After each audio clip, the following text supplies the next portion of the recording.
I learned in this letter that Don Pedro of Aragon comes this night to Messina. He has written me by this. He was not to be so when I left him. How many gentlemen have you lost in this action? But few of any sort, and none of me.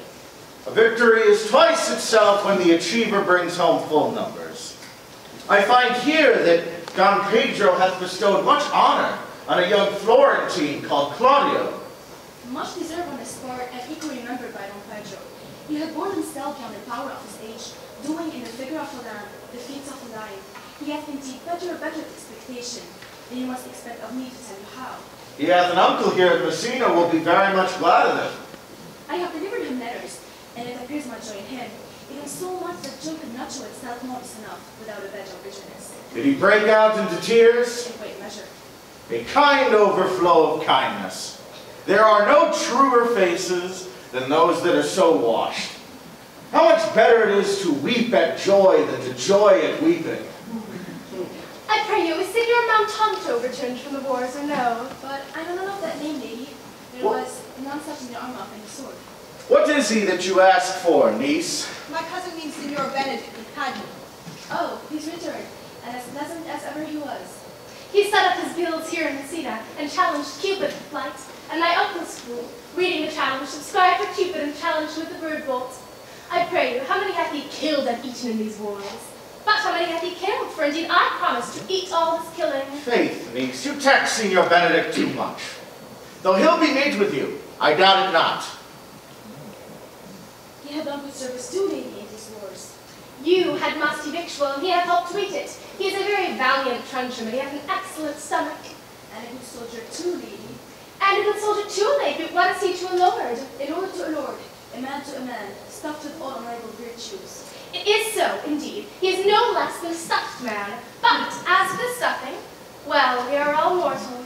You must not, sir, mistake my niece. There's a kind of merry war betwixt Signor Benedict and her. They never meet, but there's a skirmish of wit between them. Alas, he gets nothing by that.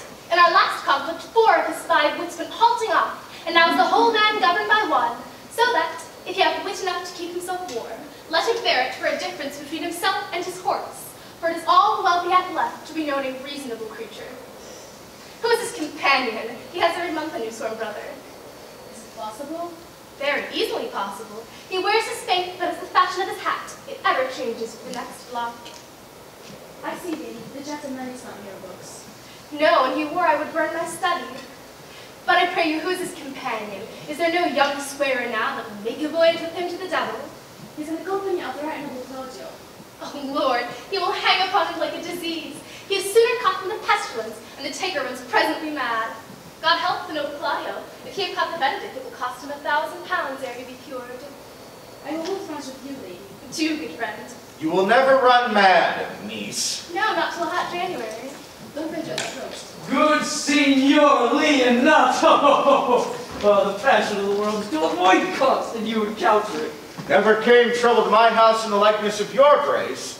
For trouble being gone, comfort should remain. But when you depart from me, sorrow abides and happiness takes its leave. You embrace your charge too willingly. I think this is your daughter. Her mother hath many times told me so. Were you in doubt, sir, that you asked her? Signor Benedict, no, for then you were a child. You have it full, Benedict. You may guess by this what you are, being a man, truly the lady father's herself. Be happy, lady, for you are like an honorable father. If Signor Leonato be her father, she would not have his head on her shoulders as like him as she is.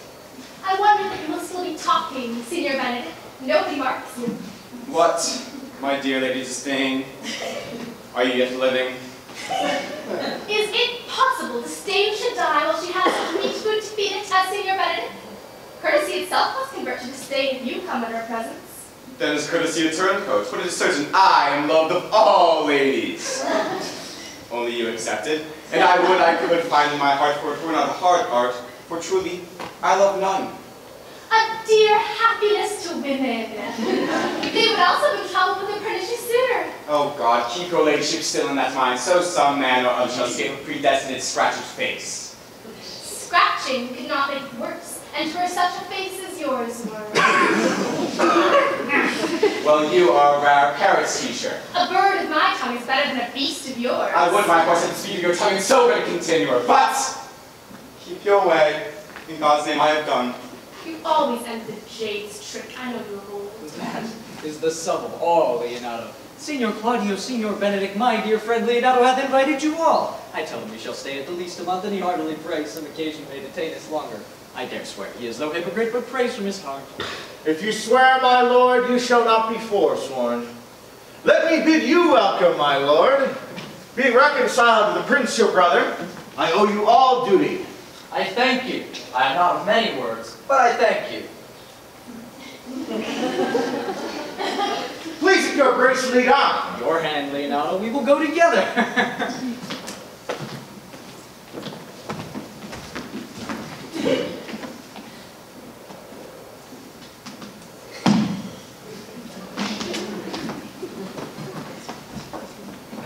Benedict, didst thou note the daughter of Signor Leonardo?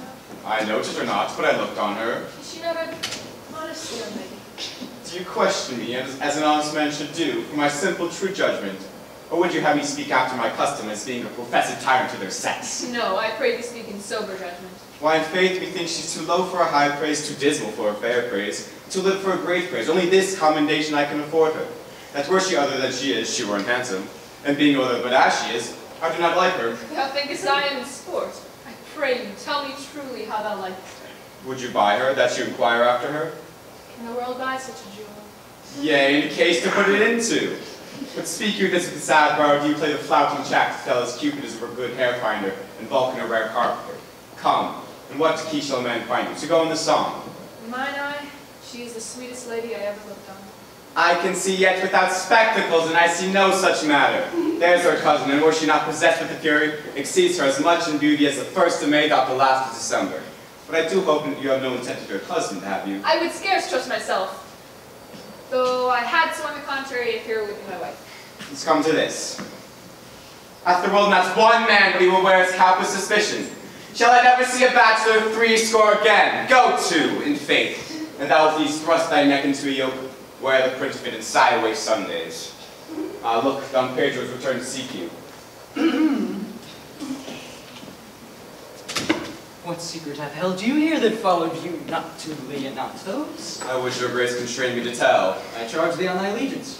You hear, Claudio. I can be secret as a dumb man. I would have you think so. But on my allegiance, mark you this, on my allegiance. He is in love. With who, now that is your grace's part? Mark how short his answer is. With Leonardo Short's daughter, Hero. Or so were it. Like the old tale, my lord, it is not so, nor 'twas not so, but indeed, God forbid it should be so. My passion changed not shortly. God forbid it should be otherwise. Amen.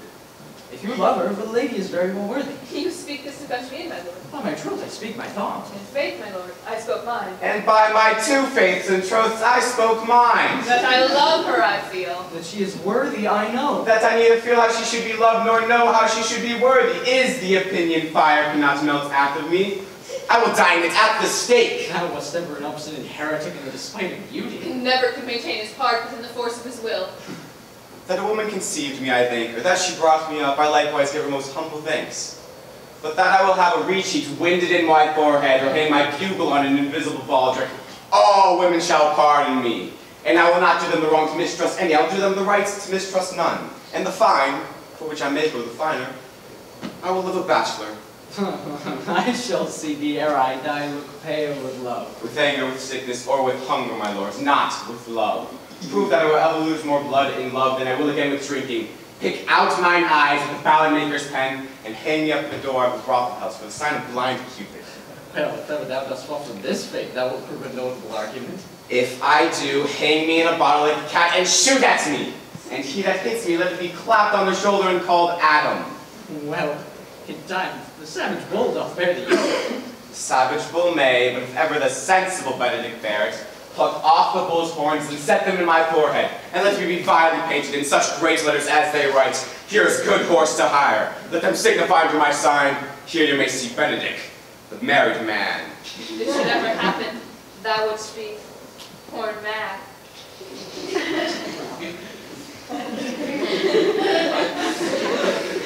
Nay, if Cupid have not spent all his quiver on Venice, thou wilt quake for this shortly. I look for an earthquake too, then. Well, in the meantime, you temporize with the hours.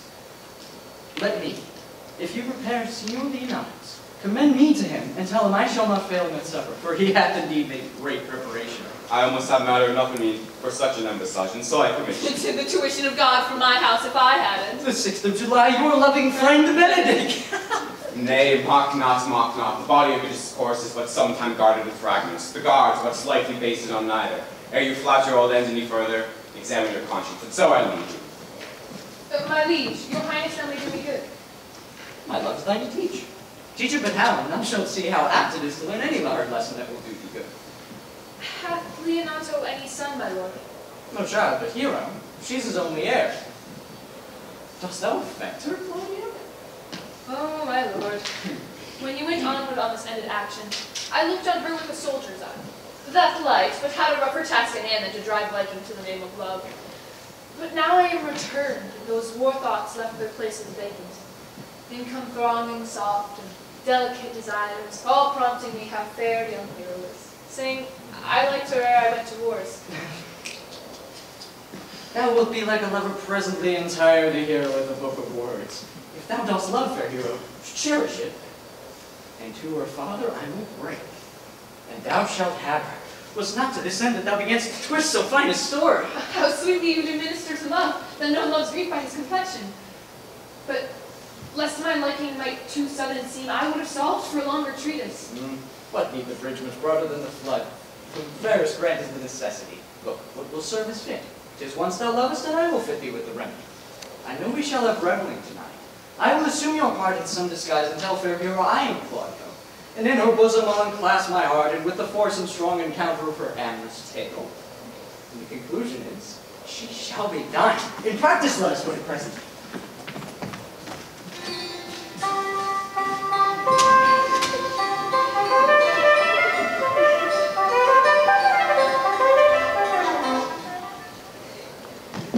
How now, brother? Where's my cousin, your son? Hath he provided this music? He is very busy about it. But brother, I can tell you strange news that you yet dreamt not of. Are they good? As the event stamps them, but they have a good cover. They show well outward. The Prince and Count Claudio, while walking in a thick beeched alley in mine orchard, were thus much overheard by a man of mine. The Prince discovered to Claudio that he loved my niece, your daughter, and meant to acknowledge it this night in a dance. And if he found her accordant, he meant to take the present time by the top, and instantly break with her others. Hath the fellow any wit that told you this? Oh, a good sharp fellow. I will send for him and question him yourself. No. We'll hold it as a dream till it appear in itself. But I will acquaint my daughter with all, so that she may be better prepared for an answer if peradventure this be true. Cousins, you know what you have to do. Oh, I cry you mercy, friend. Go you with me, and I will use your skills. Good cousin, have a care this busy time.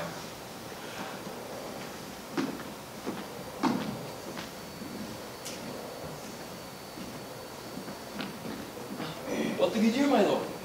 Why are you thus out of measure sad?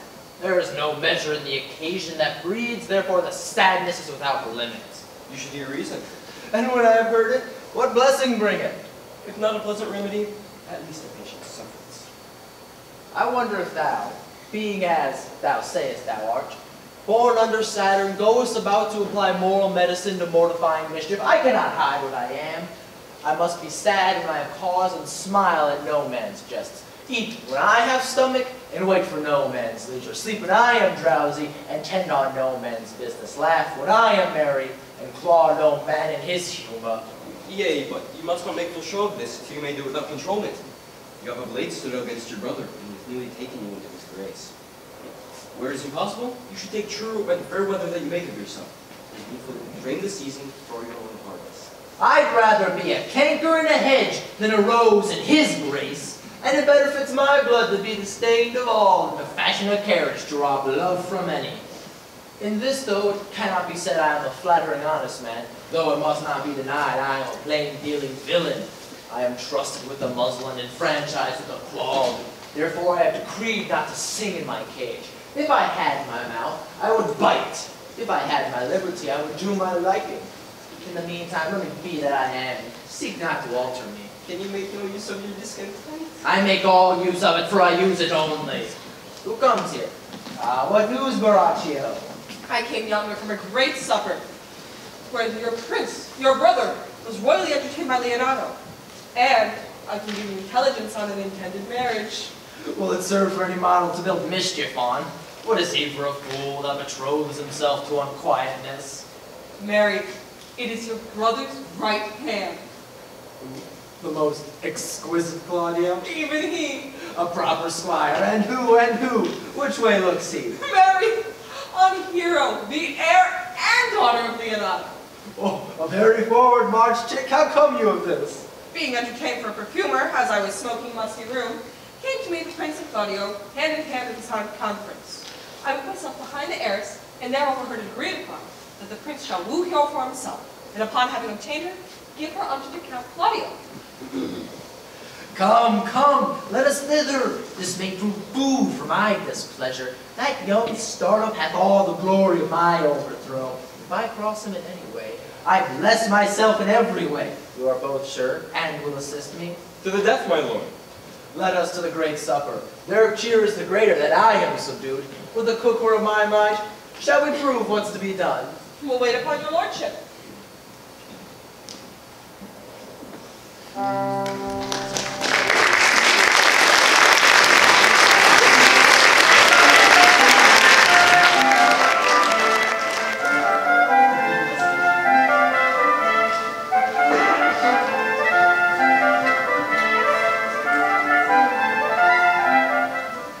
Was not Count John here at supper? I saw him not. How tartly that gentleman looks. I never can see him, but I'm heartburnt an hour after. He is of a very melancholy disposition. He were an excellent man who were made just in the midway between him and Benedict. The one is too like an image and says nothing. The other too like my lady's eldest son, ever more tattling. Then have Count John's melancholy in Signor Benedict's face, and have Signor Benedict's tongue in Count John's mouth.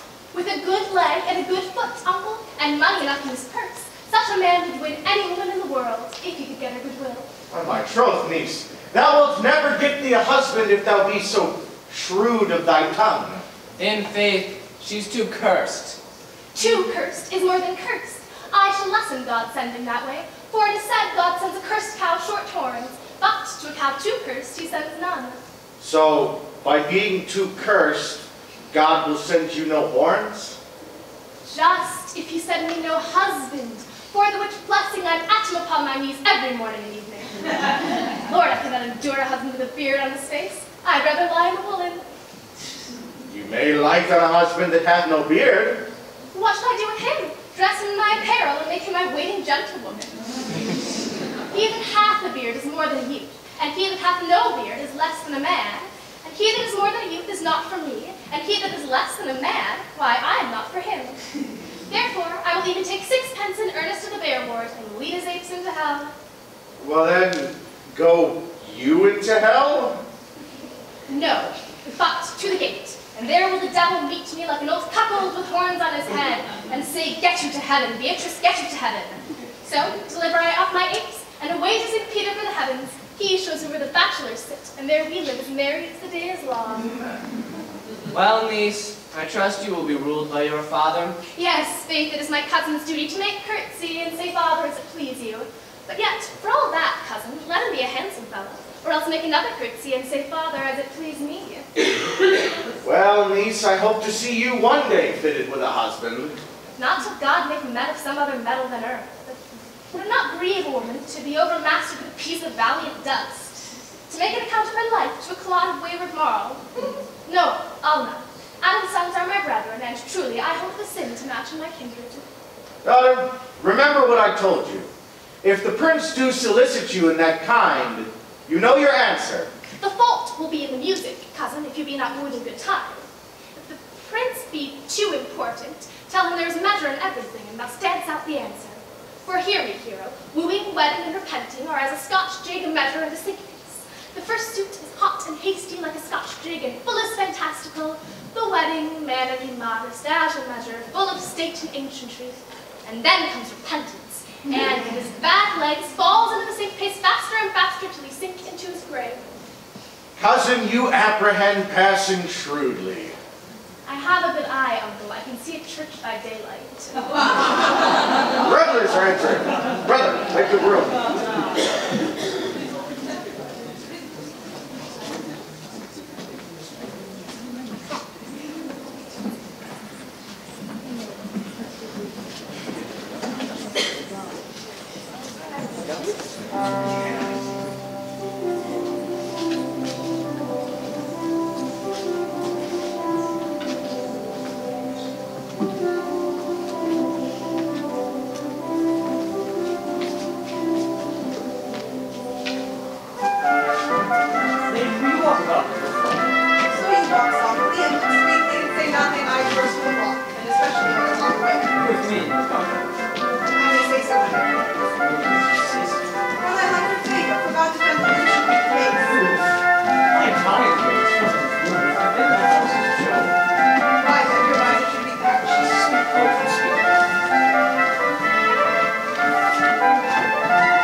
Signor Benedict. You know me well, I admit. Signor, you are very near my brother in his love. He is enamored on Hero. I pray you, dissuade him from her. She is no equal for his birth, and you may play the part of an honest man in it. How know you he loves her? I heard him swear his affection. So did I too, and he swore he would marry her tonight. Shall we to the banquet? Sansari, in the name of Benedict, hear these ill news with the ears of Claudio.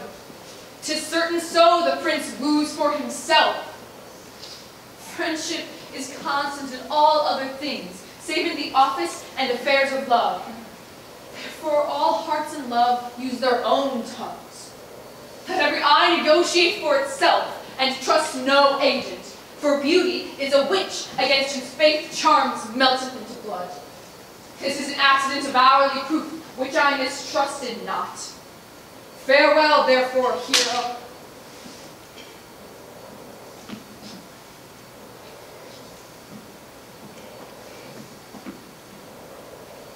Count Claudio! Yea, say, Come, will you go with me? whither?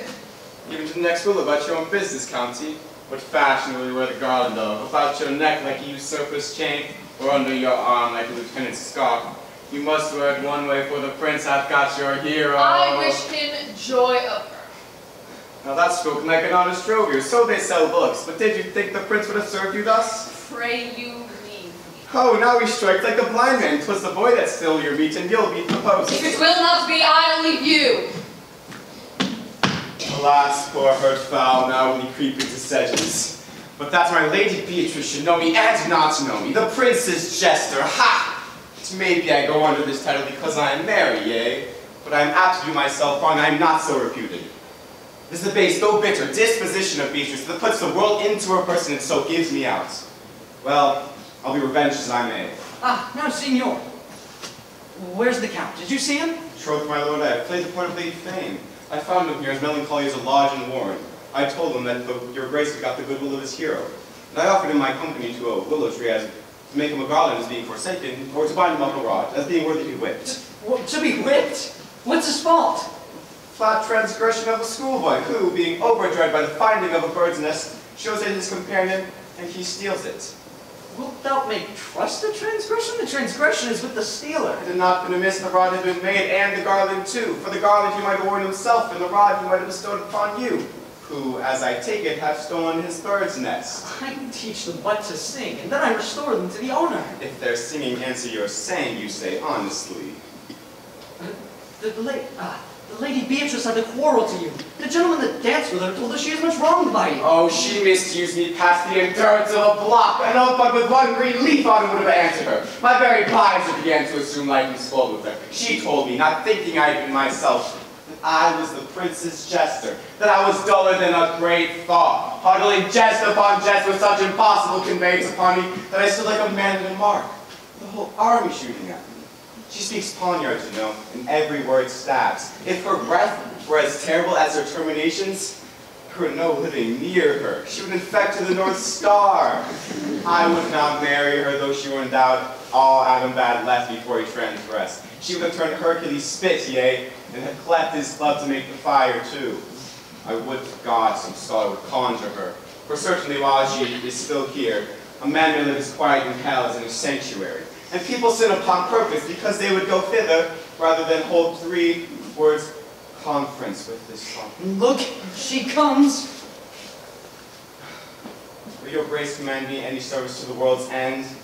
I will now go on the slightest errand to the antipodes that you can devise to send me on. I will fetch you a toothpicker from the furthest inch of Asia, bring you the length of Prester John's foot, and fetch you a hair off the great Cham's beard. Do you have any embassage to the pygmies? Rather than hold 3 words conference with this harpy? You have no employment for me? None. But to desire your good company. Oh God, sir, here's a dish I love not. I cannot endure my lady tongue.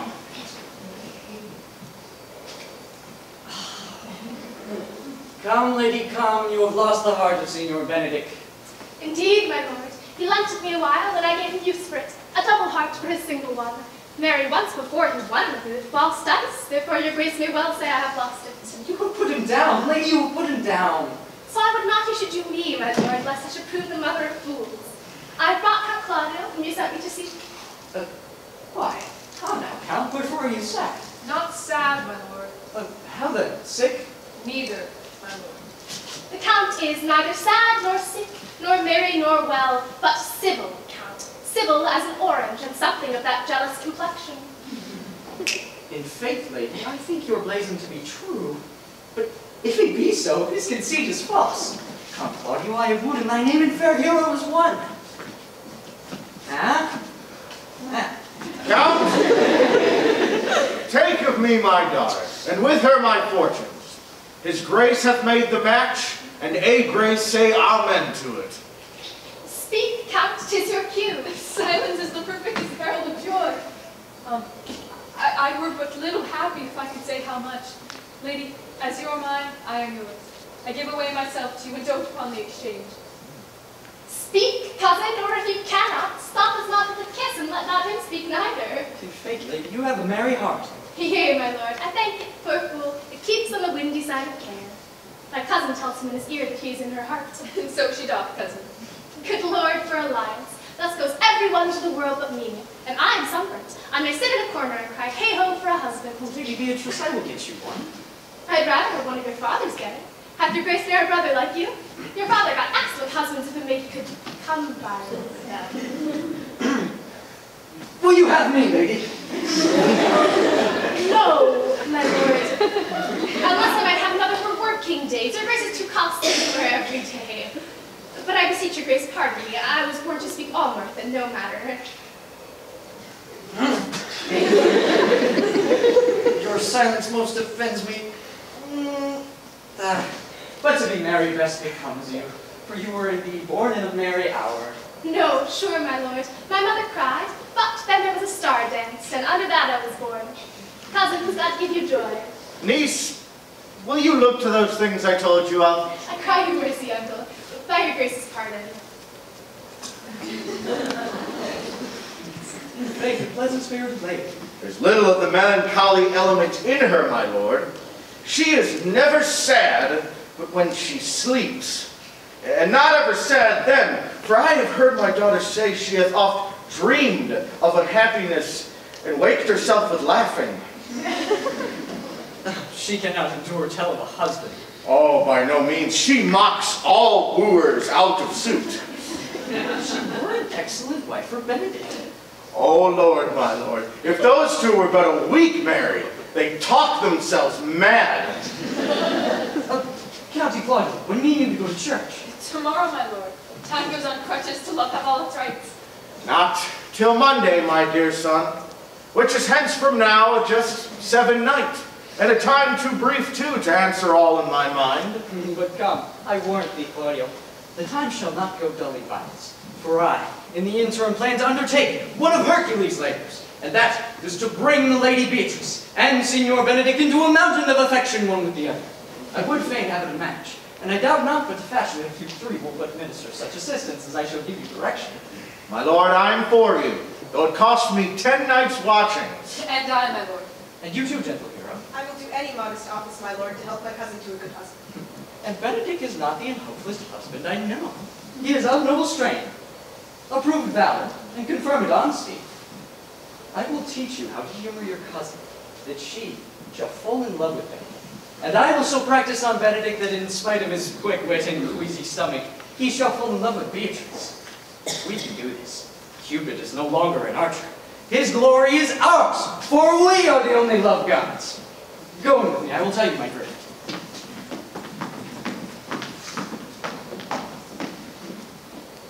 It is so. The Count Claudio shall marry the daughter of Leonardo. Yea, but I could cross it.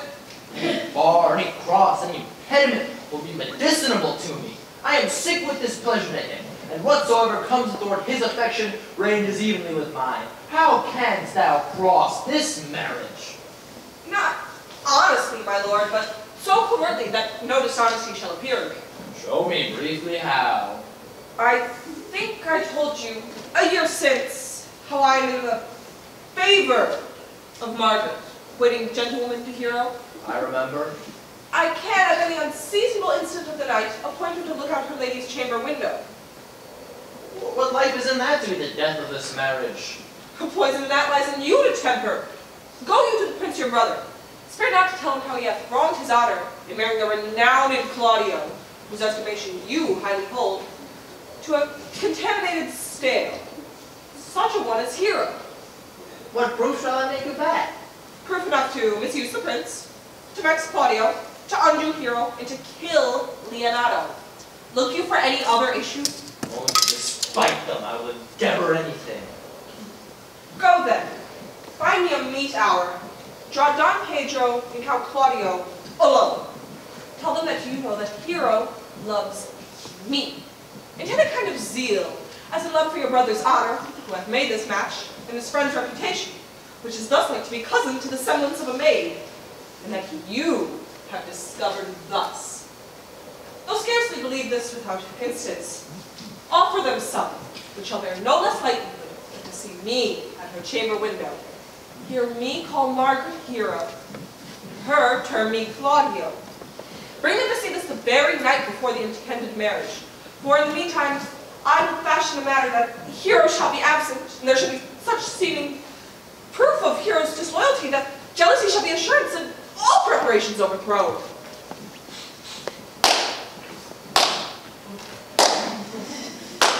Grow this though an adverse issue it can, I will put it into practice. Be cunning in the working of this, and thy fee is 1,000 ducats.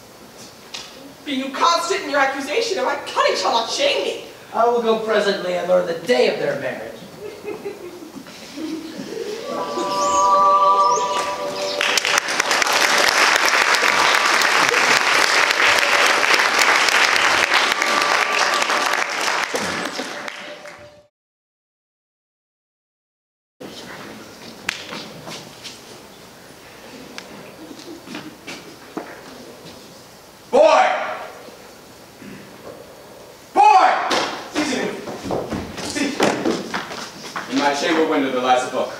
To me in the orchard. Pero ya estoy aquí.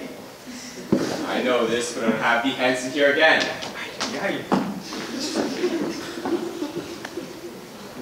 I do much wonder that one man, seeing how much another man is a fool when he dedicates his behaviors to love, will, after he hath laughed at such shallow follies in others, become the very argument of his own scorn by failing in love. And such a man is Claudio. I have known when there was no music with him but the drum and the fife, and now he had rather listen to the tabor and the pipe. I have known when he would rather when he walked 10 miles afoot to see a good armor, and now he lie 10 nights awake carving the fashion of a new doublet. He was once to speak plain and to the purpose, like an honest man and a soldier.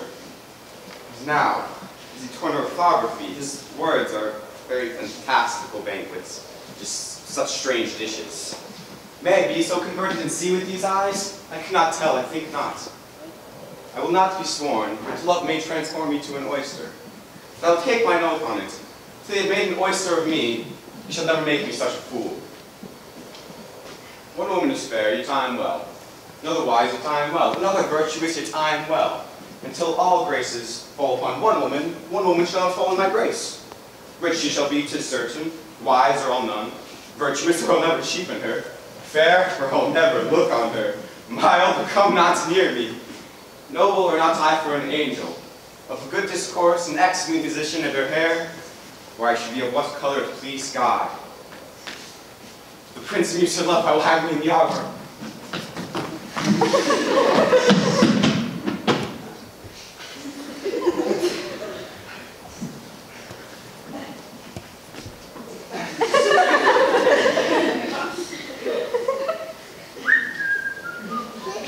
Senor Benedict having himself. Oh, very well, my lord. The music happened. We'll fit the kid fox with a penny liquor. Come in, Leonardo. What was it you told me of today? That your niece Beatrice was in love with Senor Benedict? Oh, I! Stock on, the falsets. I did never think that lady would have loved any man. No! Nor I neither. Most wonderful that she should so dote on Senor Benedict, whom she in all outward behavior seemed ever to abhor. It's come to this. Sits the wind in that corner. My lord, I cannot tell what to think of it, but that she loves him with an enraged affection. It is past the infinite of thought. Maybe she doth but counterfeit. Faith, like enough. Oh God, counterfeit! There was never counterfeit of passion that came so near the life of passion as she discovers it. Why, what effects of passion shows she? Bait the hook well. This fish will bite. What effects, my lord? She will sit you. You heard my daughter tell you how. She did indeed. Now how, pray you? You amaze me. I would have thought her spirit had been invincible against all assaults of affection. I would have sworn it had, especially against Benedict! I should think this a goal, but that the gray-bearded fellow speaks it. Knavery cannot sure hide himself in such reverence.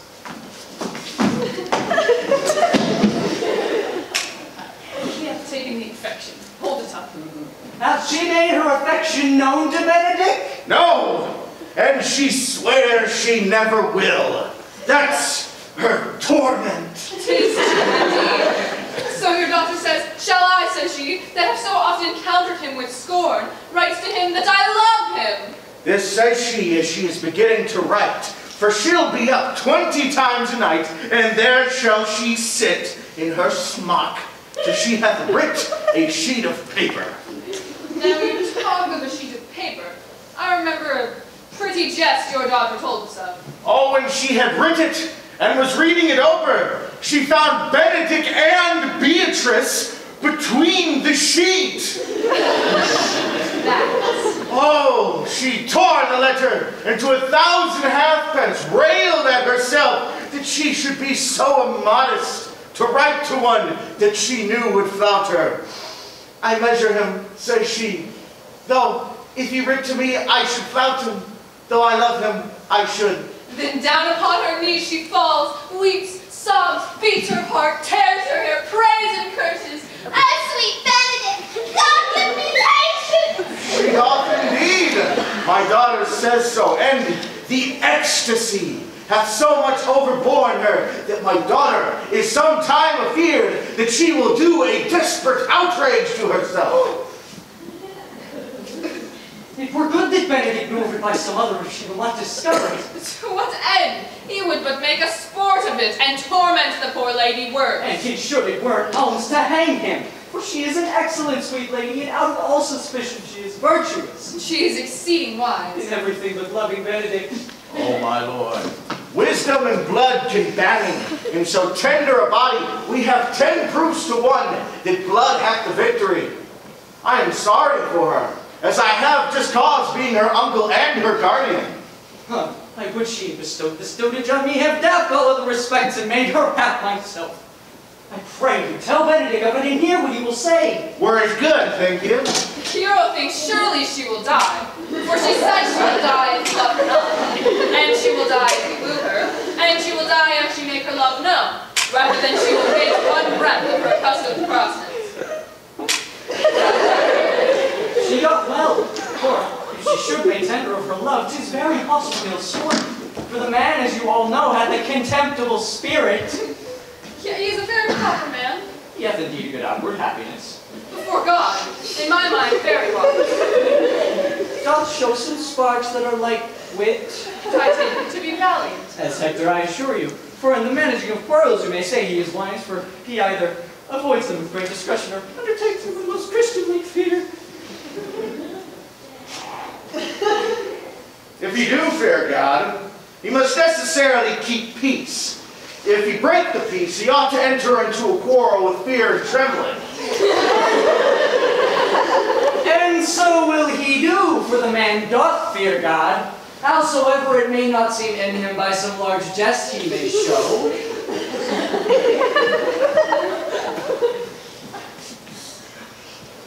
Well, I am sorry for your niece. Shall we go seek Benedict and tell him of her love? Never tell him, my lord. Let her wear it out with good counsel. Nay, that's impossible. She may wear her heart out first. Well, we will hear further of it by your daughter. Let it cool the while. I love Benedict well, and I do hope he will modestly examine himself to see how unworthy he is so good a lady. My lord, will you walk? Dinner is ready. If you do not dote on her upon this, I shall never trust my expectation. Let there be the same net spread for her, and that will your daughter and her gentlewomen care. The sport will be, when one will hold an opinion of another's dotage, and no such matter, that's the scene that I will see, which will be merely a dumb show. Let us send her and call him to dinner.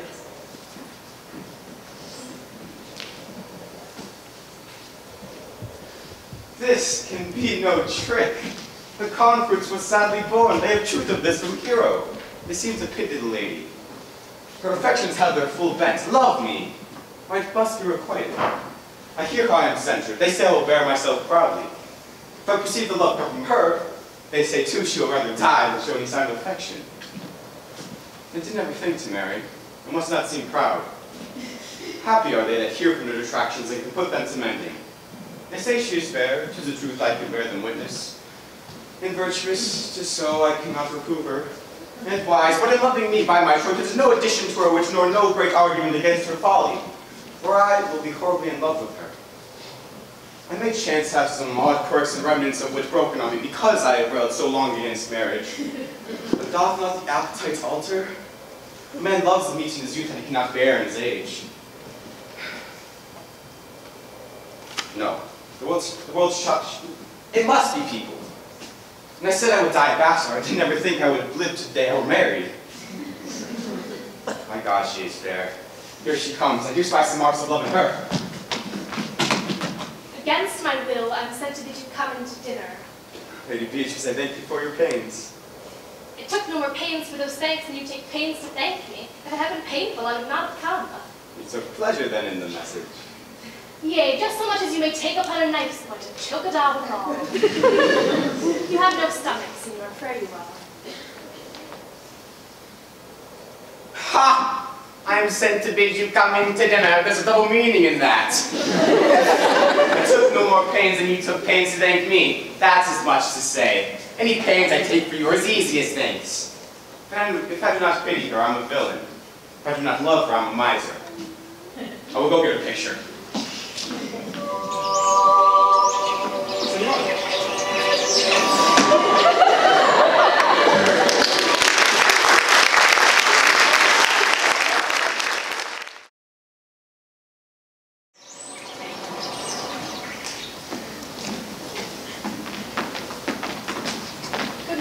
Run you to the parlor. There shalt thou find my cousin Beatrice proposing with the Prince of Claudia.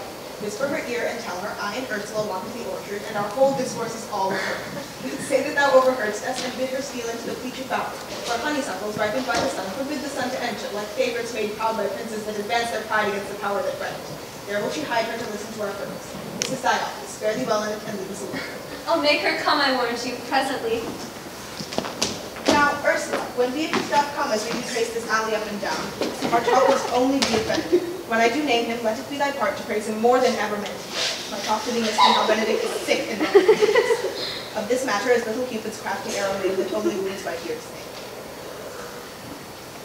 Now, here, for look where Beatrice, like a Latin runs close to the ground to listen to her. The person is angling as a sea fish, cut with a golden or a silver stream, and to greedily devour the treacherous bait. So angle we for Beatrice, who even now will come to me with uncovered. Fear not my present dying. Then go be near her, let her ear lose nothing of the false sweet bait that you laid for it. No, truly, Ursula, she is too disdainful. I know her spirits are as coy and wild as haggards at the buck. But are you sure that Benedict loves Beatrice so entirely? So says the prince and my new troth lord. And did they bid you tell her of it, madam? They did entreat me to acquaint her of it, but I persuaded them, if they loved Benedict, to wish him wrestle with affection, and never to let Beatrice know of it. Why did you so? Does not the gentleman deserve as full his fortune as a bed as ever Beatrice shall couch upon? Oh, God of love, I know he doth deserve as much as may be merited to a man. But nature never made a woman's heart of prouder stuff than that of Beatrice. Disdain and scorn ride sparkling in her eyes, misprizing what they look on, and her wit values itself so highly that to her all matter else seems weak. She cannot love, nor take no shape, nor project of affection. She is so self-endeared. Sure, I think so. And it certainly were not good to need love, unless you make sport at it. Why, you speak truth. I never yet saw a man how wise, how noble, young, how rarely featured, but she would spell him backward. If fair-faced, she would swear the gentleman should be her sister. If black, why nature drawing an antique made a foul blot. If tall, a lens ill-headed. If low, an agate very vilely cut. If speaking, why a vain bone with all winds. If silent, why a block moved with none. So turns she every man the wrong side out, and never gives to truth and virtue that which simpleness and merit purchaseth. Sure, such carping is not commendable. No, not to be so odd and from all fashions as Beatrice's cannot be commendable. But who dare tell her so? If I should speak, she would mock me into air. Oh, she would laugh me out of myself, press me to death with wit. Therefore, let Benedict, like covered fire, consume away in sighs, waste inwardly. It were a better death than die with pox, which is as bad as die with tickling. Yet tell her of it, hear what she will say. No, rather I will go to Benedict and counsel him to fight against his passion. And truly, I'll devise some honest slanders to disdain my cousin with. One doth not know how much an ill word may have poisoned life. Oh, do not do your cousin such a wrong. She cannot be so much without your judgment, having so swift and excellent a wit as she is prized to have, as to refuse so rare a gentleman as Signor Benedict. He's Aww. He is the only man of Italy always accepted, my dear Claudio. Be not angry with me, madam, speaking my fancy, that Signor Benedict for shape, for bearing, argument, and valor goes foremost in report throughout Italy. Indeed, he hath an excellent good name. His excellence did earn it. Ere he had it. When are you married, madam? Why, every day tomorrow. Come, go in. I'll show thee some attires and have thy counsel which is the best to furnish you tomorrow.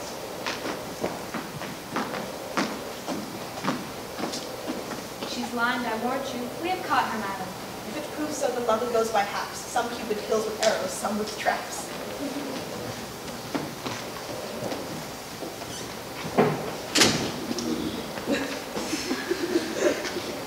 Fire is in mine ears.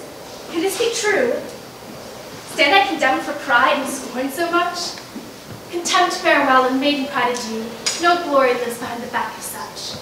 And Benedict, love on. I will requite thee, taming my wild heart to thy loving hand.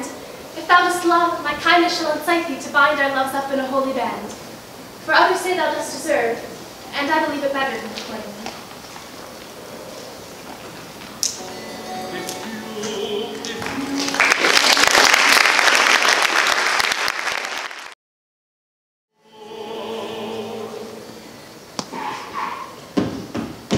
Come! And I do stay till your marriage be consummate, and then I go toward Aragon. I'll bring you thither, my lord, if you'll vouchsafe. Nay, that would be as great a soil in the new gloss of your marriage just to show a child his new coat and forbid him to wear.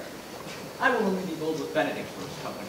For from the crown of his head to the sole of his foot he is all marked. He hath twice or thrice cut Cupid's little bowstring, and the little hangman dare not shoot at him. For his heart is as sound as a bell, and his tongue is a clapper for what his heart thinks his tongue speaks. Gallant, I'm not as I have been. So say I, methinks you look sadder. I hope you in love. Hang him true, there's no true drop of blood in him to be touched with love. If he be sad, he wants money. I have the toothache. Draw it. Hang it. You must hang it first, and draw it afterwards. But what sign of the toothache? Where is but a humor or a worm? Why, every man can master a grief, but he that has it. Say I, he is in love. There is no appearance of fancy in him, unless it be a fancy bewitched to strange disguises. That's for a Dutchman today, or a Frenchman tomorrow, or in the shape of two countries at once. A German from the waist downward, all slops, and a Spaniard from the hip upward, no doublet, unless he have a fancy for this foolery. If it appears he is no fool for fancy, as you would have it appear he is. If he be not in love with some woman, there is no telling old signs. He brushes his hat on mornings. What should that bode? Nay, he rubs himself with cinnamon. Can you smell that by that? That's as much to say the sweet youth's in love. I do say that. The greatest note of it is his melancholy. When was he wont to wash his face? Yea, or to paint himself, for the which I hear what they say of him. Nay, but his jesting spirit, which is now crept into a lute string and governed by stops. Indeed, it tells a heavy tale for him. Conclude, he is in love. Nay, but I know who loves him. That would I know too, I warrant one that knows him not. Yes, and his ill conditions. And in despite of all, dies for him. She shall be buried with her face upwards. Yet it is no charm for the toothache. Signor Leonato, walk aside with me. I've studied 8 or 9 wise words, which these hobby horses must not hear. For my life to break with him about Beatrice. 'Tis even so. Huron and Margaret have by those played their parts with Beatrice, so that the two bears will not bite one another when they meet. My lord and brother, God save you. Good heaven, brother. If your leisure is served, I would speak with you. In private? If it please you, yet Count Claudio may hear, for what I would speak of concerns him. Oh, what's the matter? Planned your lordship to be married tomorrow. You know he does. I know not that when he knows what I know. If there be any impediment, I pray you discover it. You may think I love him now. Let that appear hereafter, and aim better at me by that I will now manifest.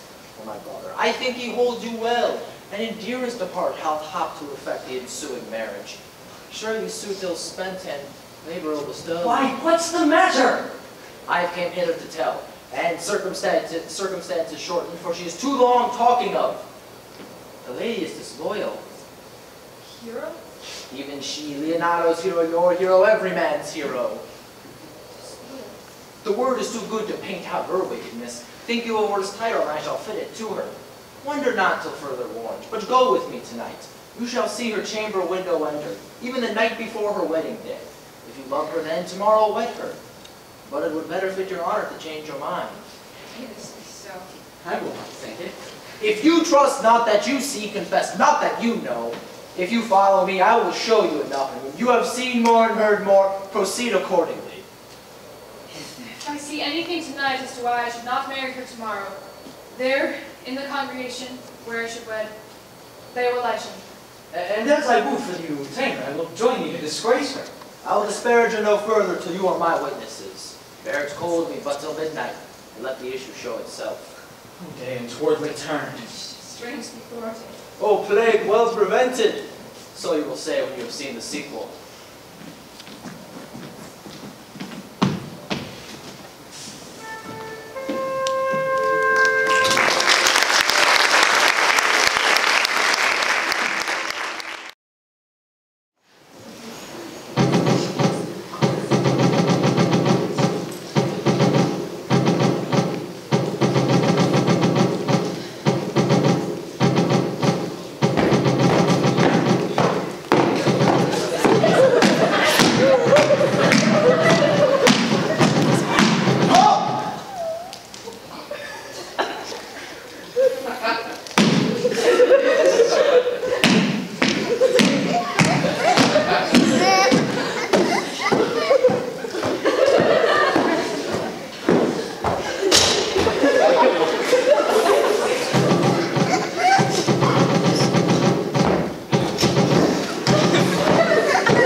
Are you good men and true?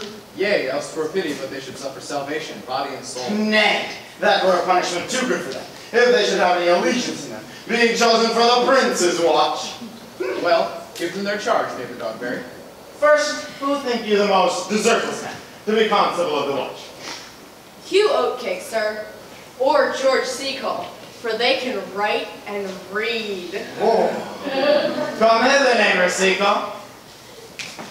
God have blessed thee with a good name. To be a well-favored man is a gift of fortune, but to write and read comes by nature. Oh, which master constable? You have. I knew that would be your answer. Well, for your favor, give God thanks and make no boast of it. And for the writing and reading, let that appear at such a time when there's no need for such vanity. Well, you are thought to be the most senseless and fit man to be constable of the watch. Therefore, bear you the lantern. This is your charge. You are to comprehend all vagrant men. You are to bid all men stand in the prince's name. Halt, he will not stand. Why then let him alone, and presently call the rest of the watch together, and thank God you are rid of a knave. If he will not stand when he is bidden, he is none of the prince's subjects. Truth, and you are to meddle with none but the prince's subjects. Well, you are also to make no noise in the streets, for the watch to babble and talk is most tolerable, and not to be endured. We would rather sleep than talk.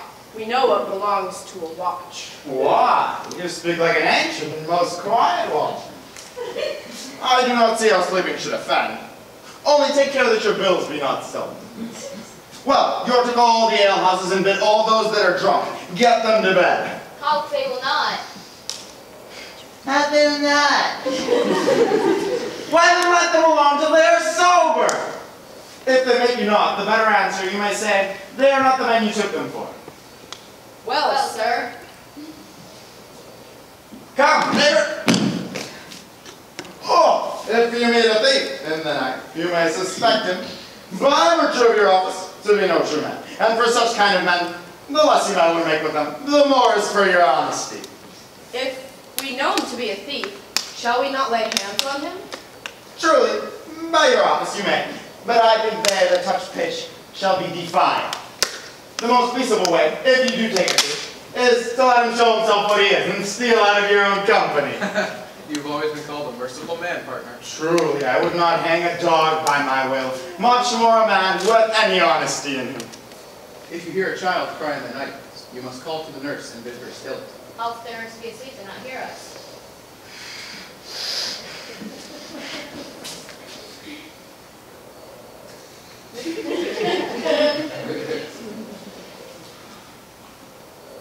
Why then let the child wake her with crying? For the ewe that doth not hear her lamb when it begs will never answer a calf when he bleats. 'Tis very true. Well, masters, this is the end of your charge. You, constable, are to present the prince's own person. If you meet the prince in the night, you may stay him. But nay, Fire Lady, I think you cannot. 5 shillings to 1 on it. For any man who knows his statutes, he may stay him. Marry, if the prince be willing. For the watch ought to offend no man, and it is an offense to stay a man against his will. Fire Lady, I think it be so. Well, masters, good night, and there be any manner of white chances, call up me. Keep your fellows as counsels, and your own, and good night. Come, nigger! Well, masters, we hear our charge. Let us sit here upon the church bench till 2, and then all to bed.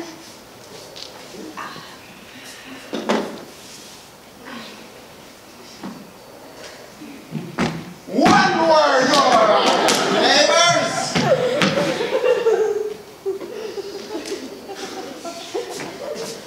Keep an eye on Senor Leonardo, for the wedding being there tomorrow, there's great coil tonight.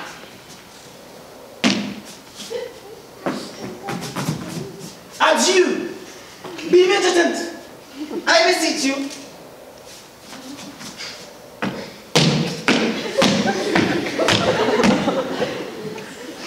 What? Conrad!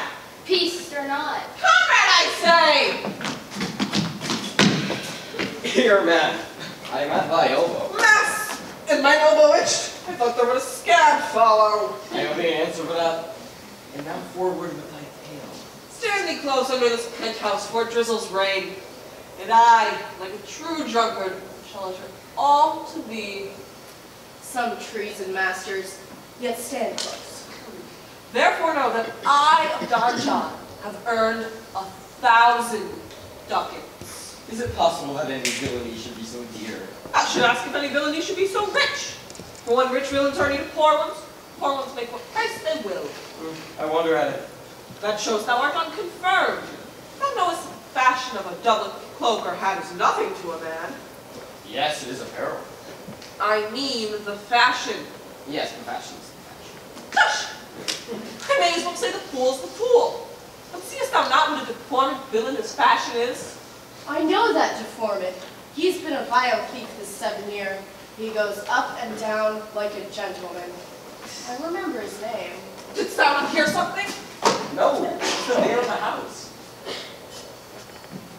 Seest thou not, I say, what a deformed villain his fashion is? How giddily it turns about all the hot-bloodeds between 14 and 5 and 30. Sometimes fashioned like Pharaoh's soldiers in the reeky painting. Sometimes like Godbell's priests in the old church window. Sometimes like the shaven Hercules in the smirched, worm-eaten tapestry, where his codpiece seems as maxy as his club. Right? All this I see, and I see that the fashion wears out more apparel than the man. Regard not thou thyself giddy with the fashion too, that thou hast shifted on thy tailor to telling me of the fashion. Not so neither. Not right that I have wooed Margaret, waiting gentlewoman to Hero, by the name of Hero. She lead me out to the bedroom window, bid me 1,000 times good night. I tell this tale violently. I shall first tell thee how the prince, Claudio, and my master, placed and possessed by my master, Don John, saw far from the orchard this admirable encounter. And thought they Margaret was hero. 2 of them did, but the devil, my master, knew it was she. Oh, away went Claudio enraged. Swore that he would meet her the next day at the temple as he was appointed. And there, before the whole congregation, shame her with what he saw overnight, and send her home again without a husband. We charge you in Prince's name, stand! Call up the right master's constable. We have here recovered the most dangerous piece of flattery known to Commonwealth. And one deformed is one of them. I know him. He wears a lock. Masters. You be made bring forth, I warrant you. Masters. Never speak. We charge you, let us obey you, to go with us. Will likely prove to be a goodly commodity, taken up in these men's arms. Commodity in question, I'll warrant you.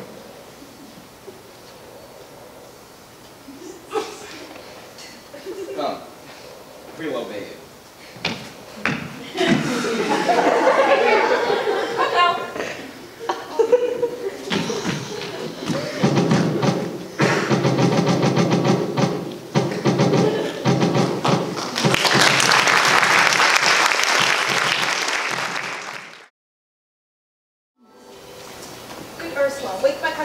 And desire her to rise. I will, lady.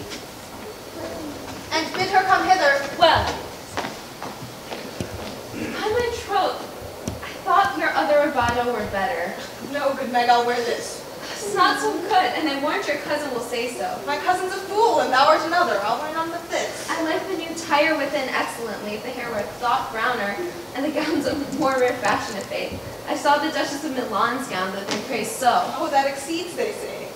By my troth, but a nightgown in respect of yours, cloth of gold and cuts, and laced with silver, edged with pearls, down sleeves, side sleeves, and skirts, round underborne with a bluish tinsel. But for a fine, quaint, graceful, and excellent air, yours is worth 10 on it. God give me joy to wear it, for my heart is exceeding heavy. It will be heavier soon by the weight of a man. Fie upon thee, art not ashamed. Of what, lady? Of speaking honorably?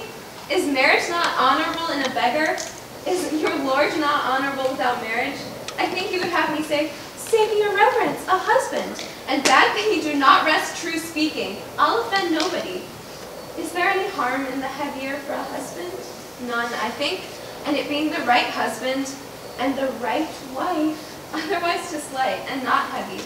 Ask my lady Beatrice, else here she comes. Good morrow, Puss. Good morrow, sweet hero.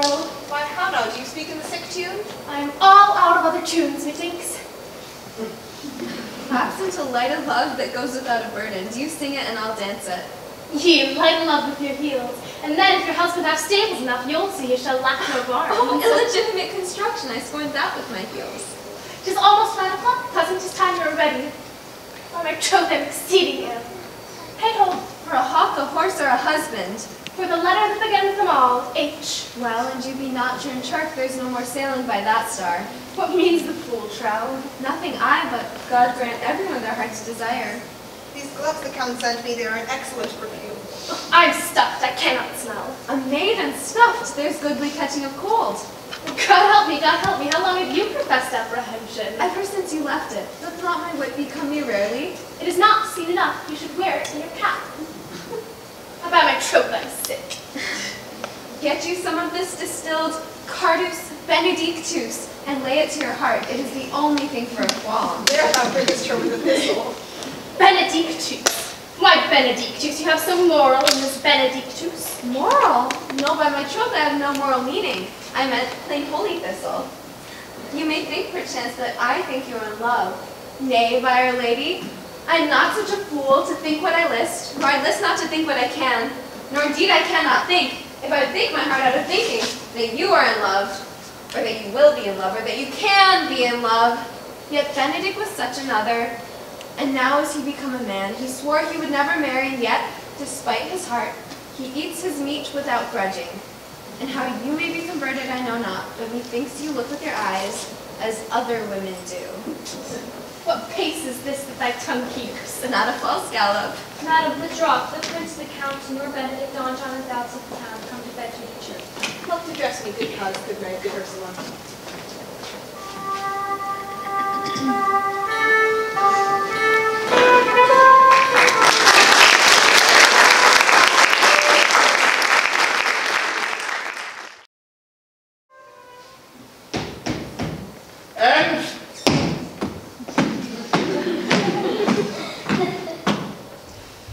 you with me, honest neighbor. Marry, sir, we would have some confidence with you. That discerns you nearly. Brief, I pray you, for you see, it is a busy time with me. Marry, this is it, sir. Yes, in truth it is, sir. What is it, my good friends? Good man, Burgess, sir, speaks a little off the matter.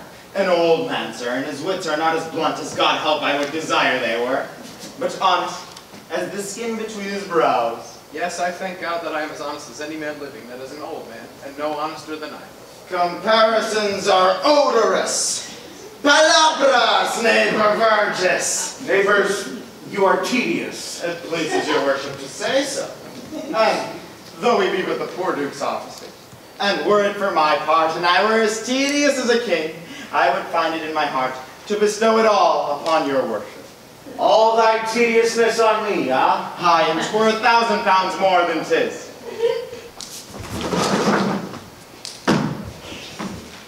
For I hear as good exclamation upon your worship, as on any man in the city. And though I be but a poor man, I am glad to hear it. And so am I. I would fain to know what you have to say. Marry, sir, our watch tonight, accepting your worship's presence, have taken a couple of his errant names in any casino. An old man, sir, and he will be talking. As they say, when the age is in, the wit is out. God help us. It is a world to see. Well said. Well said. In faith, neighbor Burgess. But God is a good man. And 2 men ride a horse. One must ride behind. An honest soul. In faith, sir, by my troth he is, as ever broke bread. But God is to be worshipped, and all men are not alike. Alas, alas, good neighbor Burgess. Indeed, good neighbor, he comes too short of you. Gifts that God gives. I must leave you. Oh, one more, sir. Our watch hath indeed comprehended 2 auspicious persons who would like this morning to be examined before your worship. Take their examination yourself and bring it to me.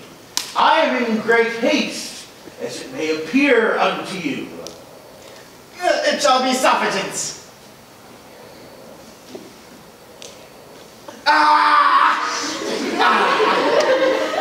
Drink some wine. There you go. Fare you well. My lord, they say for you to give your daughter to her husband. Wait upon them. I am ready. Go, good partner. Go. Get thee to Francisco. Bid him bring his pen and inkhorn to the jail. We shall now examination these men. And we must do it wisely. We shall spare no wit, I warrant thee. Only bring the learned writer to set down our excommunication. And meet me at the jail.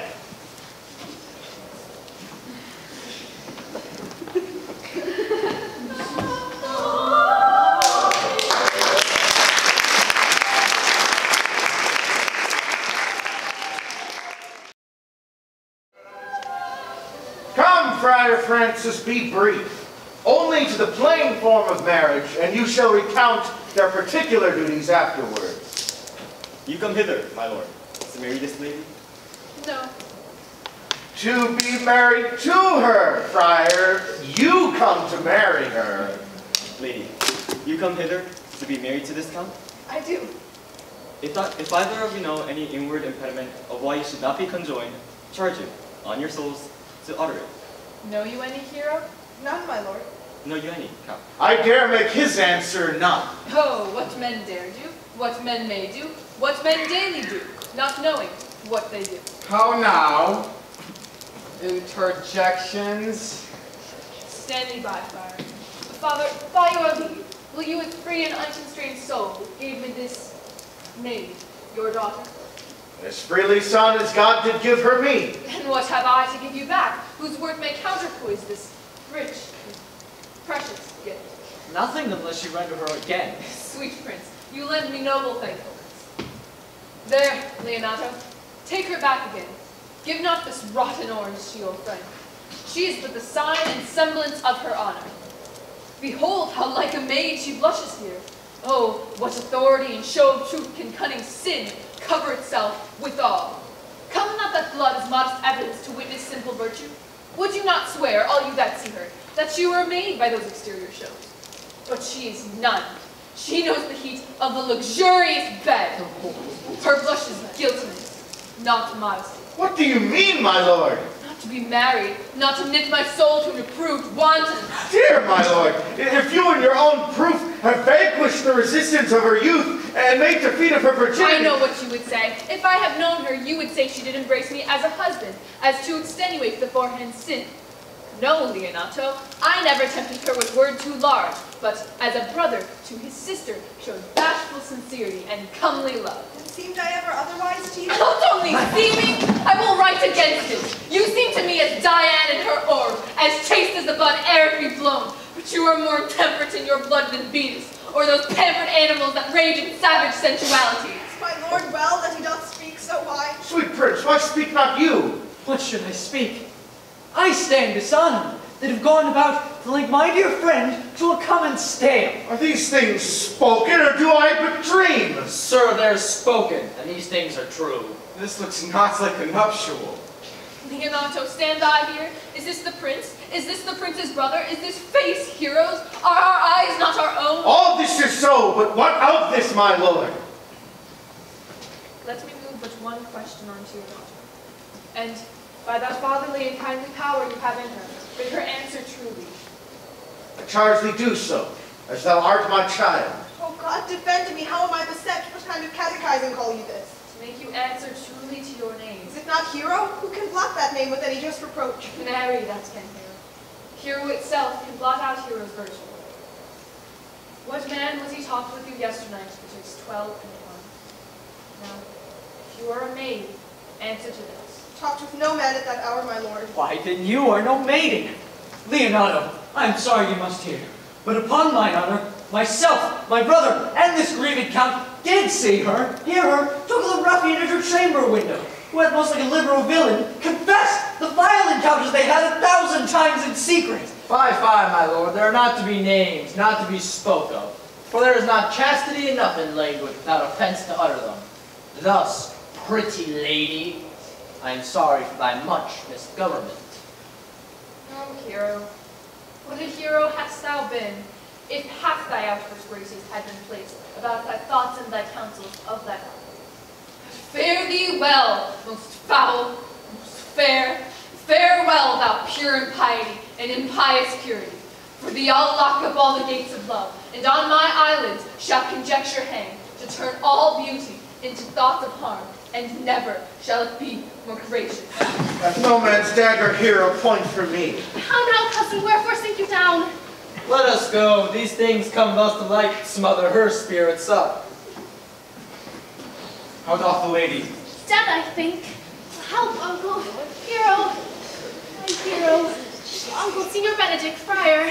Oh, fate, take not away thy heavy hand. Death is the fairest cover for her shame that can be wished for. How now, cousin Hero? Have comfort, lady. Dost thou look up? Yea, wherefore is she not? Wherefore? Why doth not every earthly thing cry shame upon her? Could she here deny the story that was printed in her blood? Do not live, Hero. Do not ope thine eyes. For did I think thou wouldst not quickly die? Thought I, thy spirits were stronger than thy shames. Myself would, on the rearboard of reproach, strike at thy life. Grieved I had but one. Chid I for that at frugal nature's frame? Oh, one too much by thee. Why had I one? Why wast thou ever lovely in my eyes? 'Twas her I loved. 'Twas her I praised. And 'twas her I was proud on. But now, oh, she has fallen into a pit of ink that the wide sea hath dropped too few to wash her clean again, and salt too little to give season to her foul tainted flesh. Sir, be patient. For my part, I'm so attired in wonder, I know not what to say. On my soul, my cousin is belied. Lady, were you her bedfellow last night? No, truly not. Although until last night I have this 12-month been her bedfellow. Confirmed. Confirmed. That a stronger maid which before was barred with ribs of iron. Would the two princes lie? Would Claudio lie who loved her so? That speaking of her foulness, washed it with tears? Hence from her! Let her die! Hear me a little, for I have only been silent so long given way unto this course of fortune. By noting of the lady I have marked, 1,000 blushing apparitions started to her face, 1,000 innocent shames to beat away those blushes. And in her eye, there has appeared a fire, to burn the errors that these princes hold against her maiden truth. Call me a fool, trust not my readings nor observations, which, with experimental pseudos warrant the tenor of my book. Trust not my age, my reverence, calling, nor divinity. If this sweet lady why not kill this year, under some fighting error? Friar, it cannot be. Thou seest the only grace that she hath left is that she will not add to her damnation. A sin of perjury, she not denies it. Why seekst thou to cover with excuse that which appears in proper nakedness? Lady, what man is he you are accused of? They know that do accuse me, I know none. If I know more of any man alive than that which maiden modesty doth warrant, let all my sins lack mercy. O my father, prove you that any man with me conversed at hours unmeet, or that I yesternight maintained the change of words with any creature, refuse me, hate me, torture me to death. There is some strange misversion in the princes. Aye, two of them have the very bent of honor. And if their wisdoms be misled in this, it lies in the practice of John the Bastard, whose spirits toil in the frame of villainies. I know not. But if they speak truth of her, these hands shall tear her. If they wrong her honor, the proudest of them shall hear it. Time hath not yet so dried this blood of mine, nor age eat up my invention, nor my fortune made such havoc of my means, nor my bad life reft me such of friends. But they shall find, awakened in such a kind, both strength of limb and policy of mind, ability and means and choice of friends, to quit me of them thoroughly. Pause a while, and let my counsel sway you in this case. Your daughter here, the princess left for dead.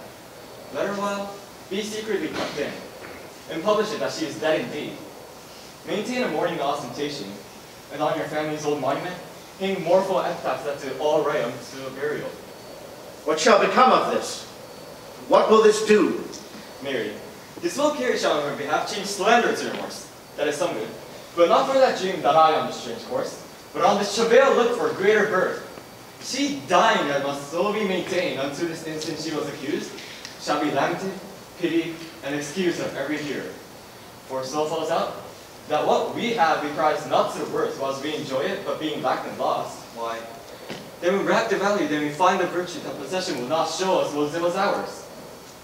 So will it fare with Claudio, when he shall hear she died upon his words, the idea of her life shall sweetly creep to his heavy imagination, and every lovely organ of her life shall come apparelled in more precious habit, more moving, delicate, and full of life, into the eye and prospect of his soul than when she lived indeed. Then shall he mourn, if ever love had interest in his liver, and which she had not so accused him. No, though he thought his accusation true, let this be so in doubt, not with success, who will fashion event in better shape than I can lay dying life with him. But if all aim but this be held false, the supposition of the lady's death will quench the wonder of her infamy. And if it sort not well, you may conceal her, as best befits her wounded reputation, in some reclusive and religious life, out of all eyes, tongues, minds, and injuries. Signor Leonato, let the friar advise you, and though you may know my love and inwardness as much on to the prince and Claudio, by mine honor I will deal in this as secretly and justly as your soul should with your body. Being that I flow in grief, the smallest twine may lead me. This will consented. Presently, for the strange sores may strangely strange appear. Come, lady, die as I live. This wedding day, perhaps is not prolonged. Have patience and endure.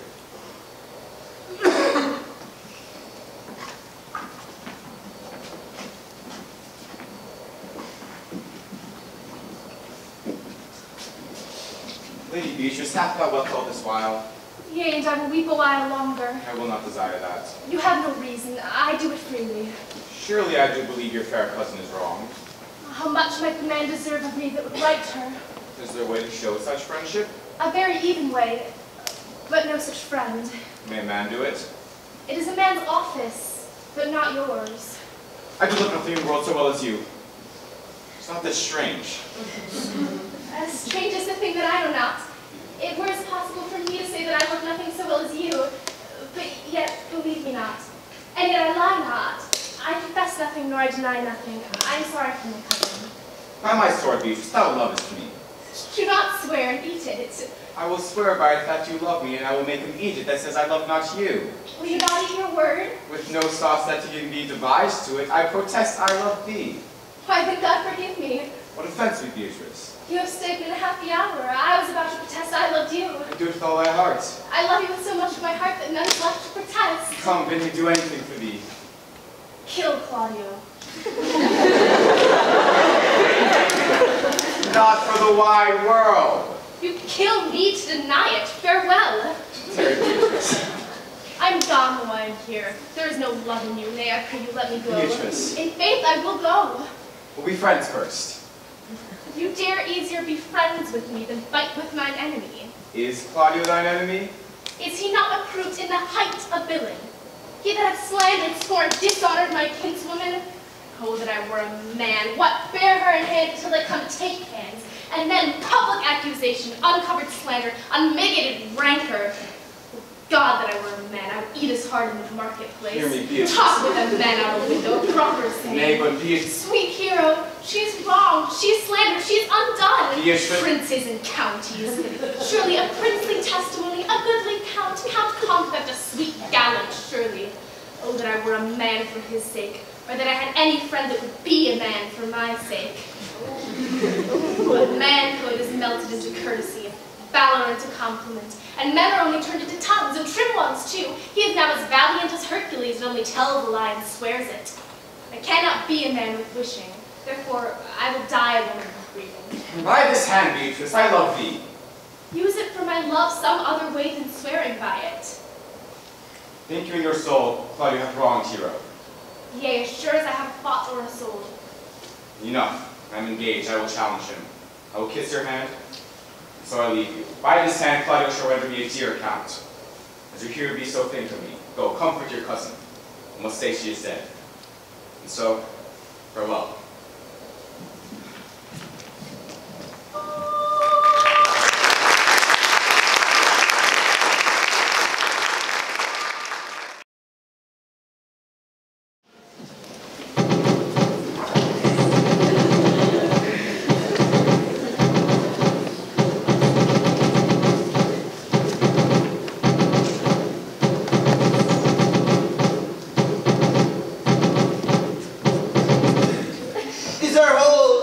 Here. Oh, a stool and a cushion for the sexton.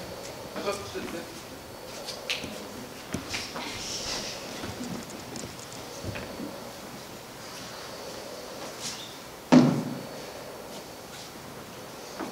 Which be the malefactors? Mary, that am I. And my partner. Nay, that's certain. We have the exhibition to examine. But which are the offenders that are to be examined? Let them come before Master Constable. Yea, Mary, let them come before me. What is your name? Baraccio! Baraccio. Baraccio! Pray, right down Baraccio. Yours, sirrah. I'm a gentleman, sir. My name is Conrad. Pray, right down, master, gentlemen, Conrad. Masters, do you serve God? Yea, sir. We hope. Pray, right down that they hope they serve God. And right God first. For God defend, God should go before such villains. Master, it is proved already that you are little better than false knaves, and it will go near to be thought so shortly. How answer you for yourselves? Marry, sir, we say we are none. Oh, marvelous witty fellow, I assure you. But I will go about with him. Come you hither, sirrah. A word in your ear, sir. I say you. It is not that you are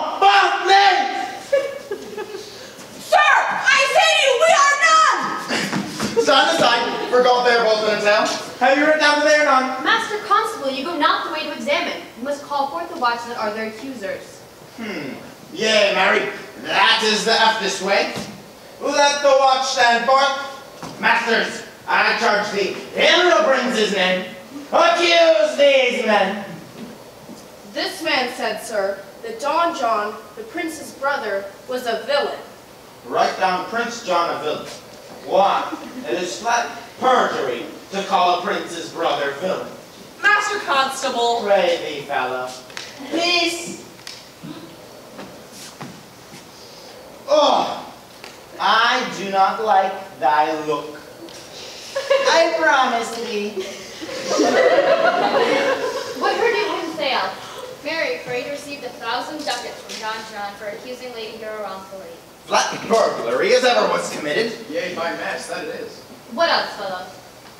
And that Count Claudio did mean, upon his words, to disgrace Hero in front of the whole assembly, and not marry her. Oh, thou villain, thou wilt be condemned to everlasting redemption for this.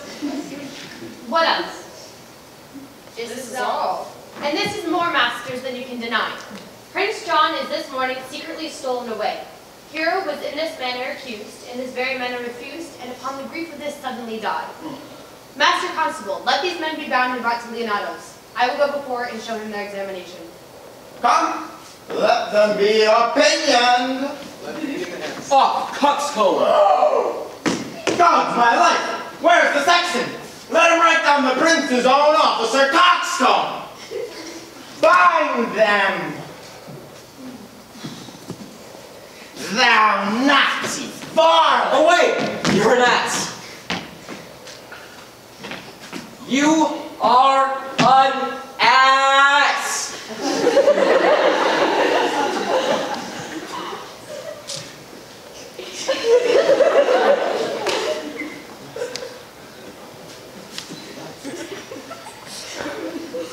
Dost thou not suspect my place?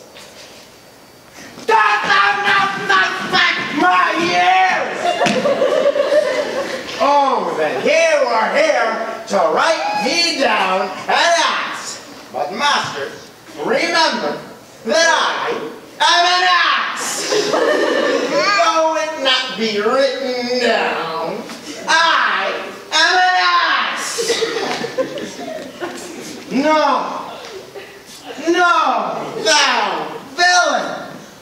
Thou art full of piety, as shall be proved upon thee by good witness. I am a wise fellow, and which is more, an officer, and which is more, a householder, and which is more, a prettier piece of flesh as any in Messina! One that knows the law, go to. And a rich fellow enough, go to. And one that hath lost it.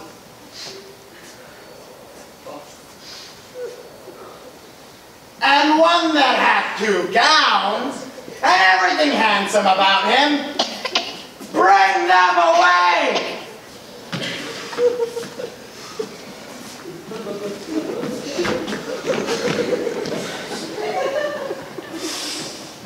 Oh! That I have been read down an ass!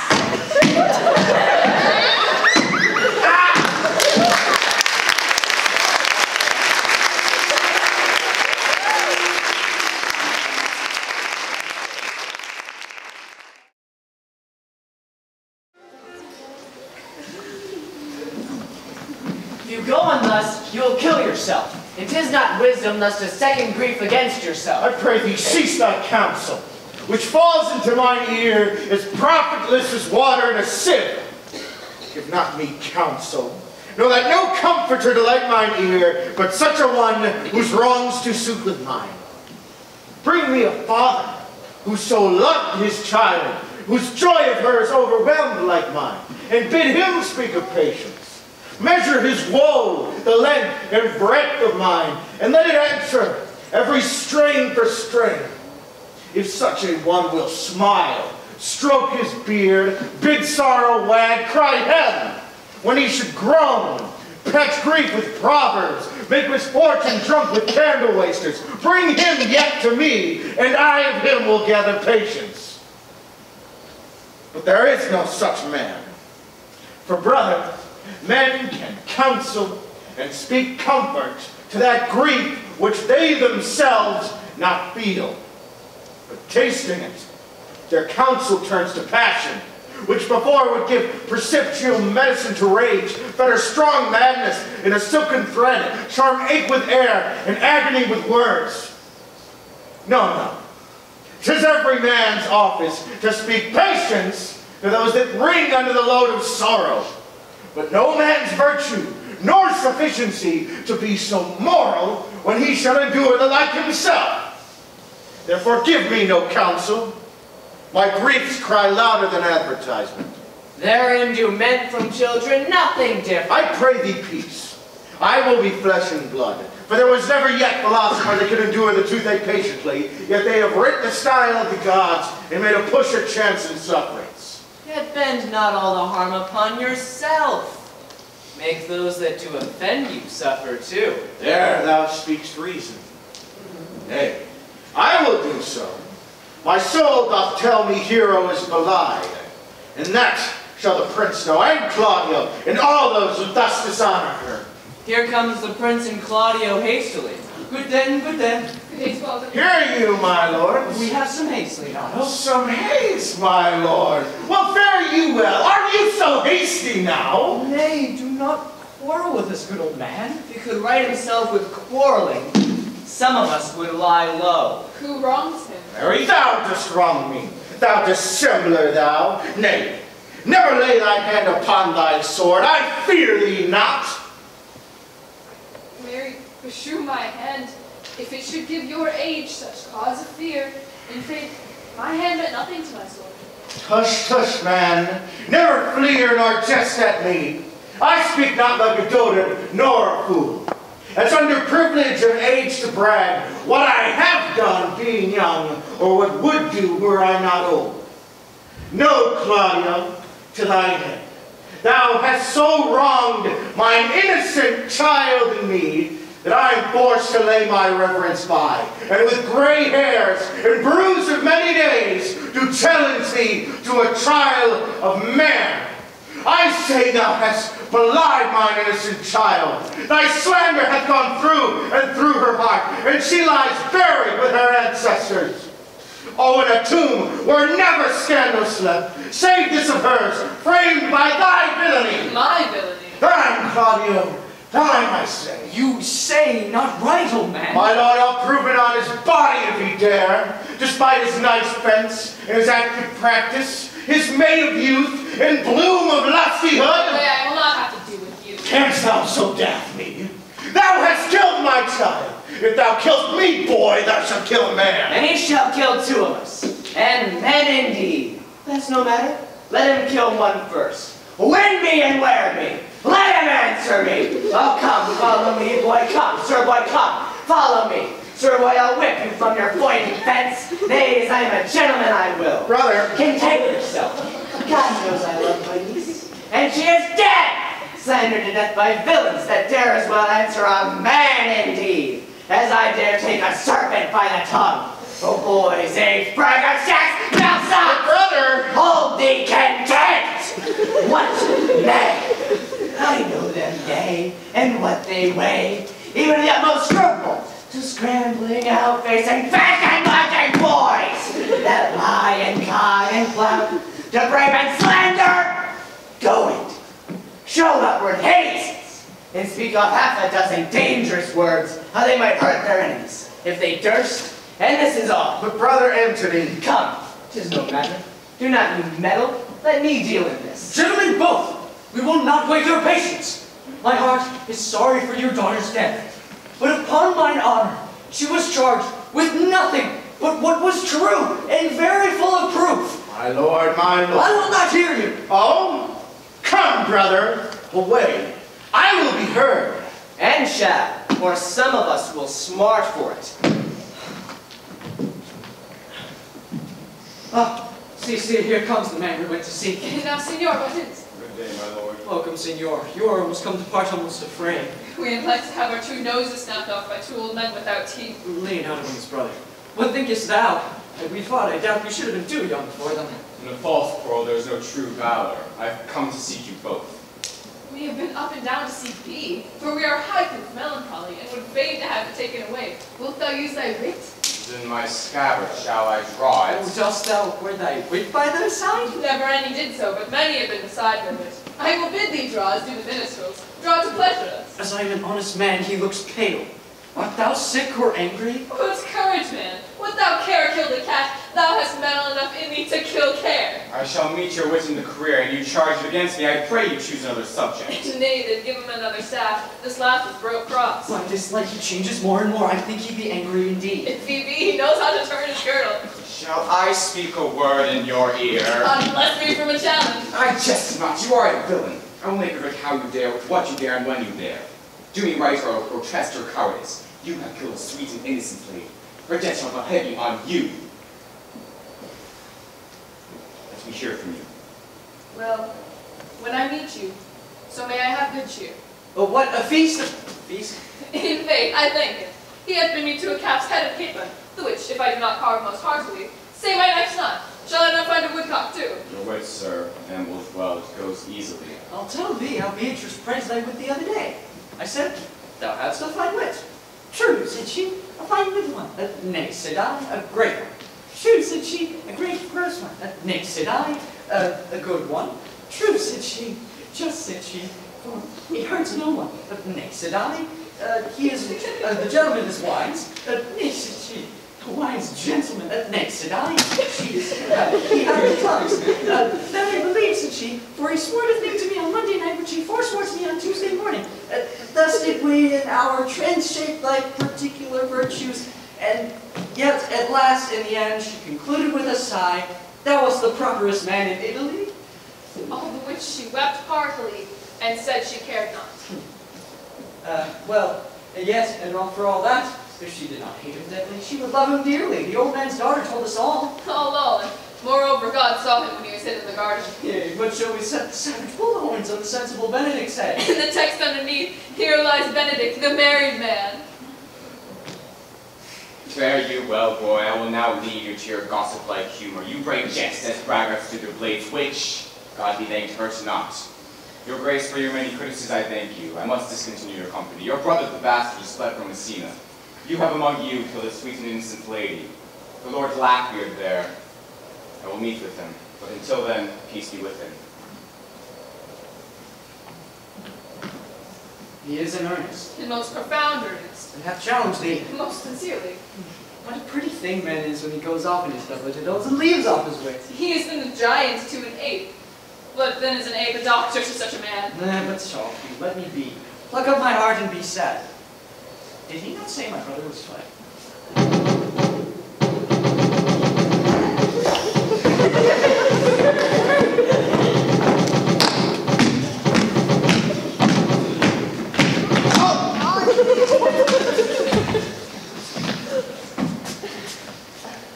Come you, sir. If justice cannot tame you, she shall narrow away more reasons in your honor.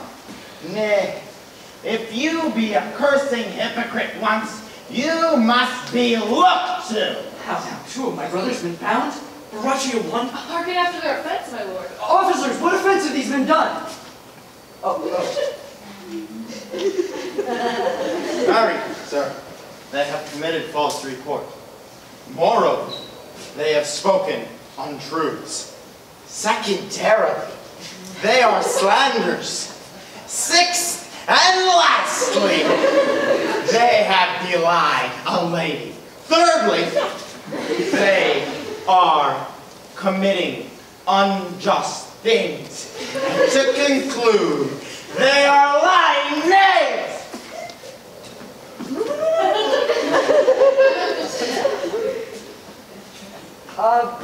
Firstly, I ask thee what they have done.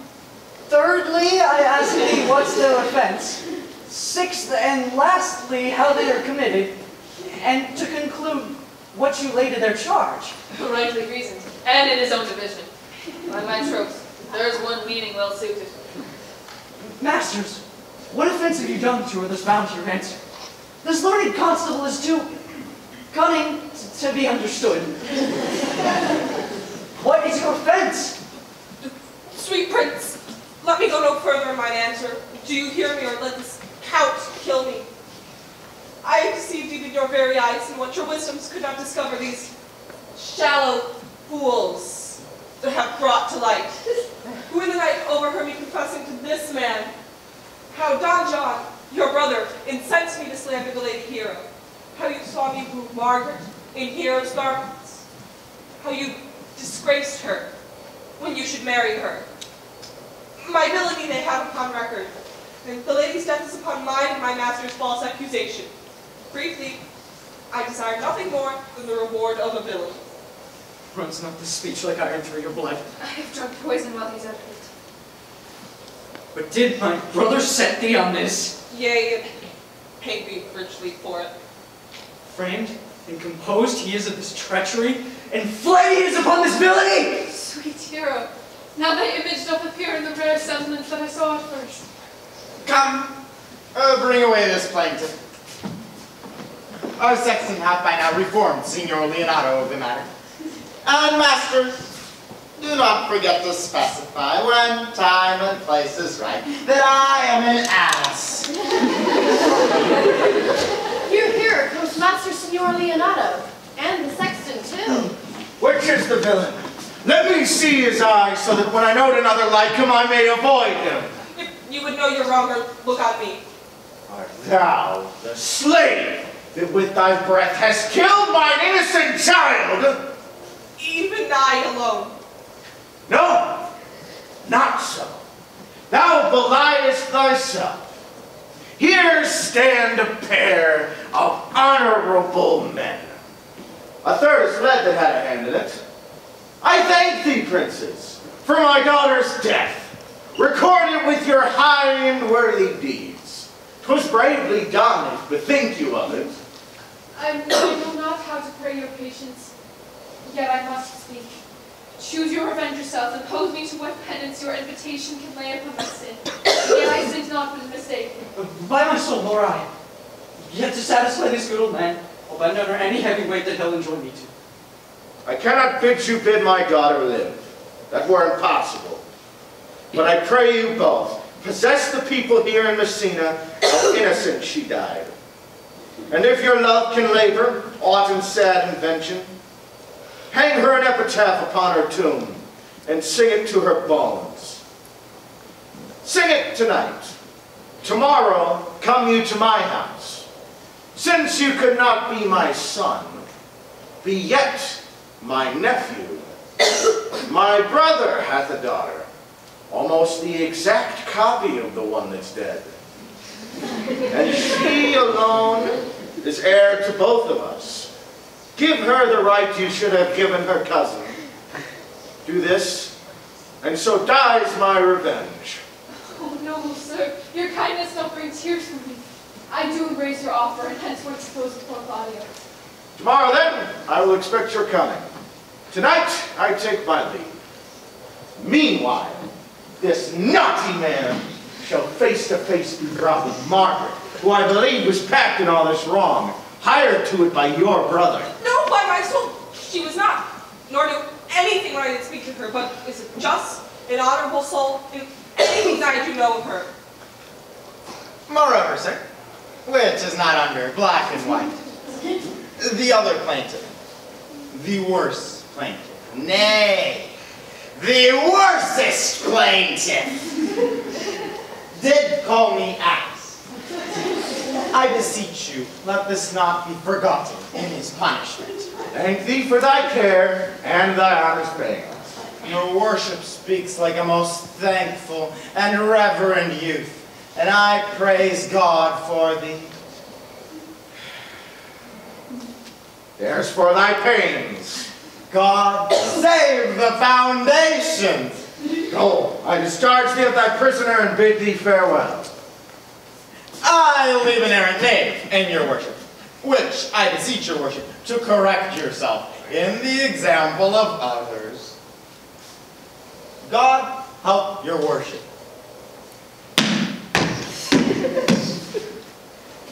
I wish your worship well.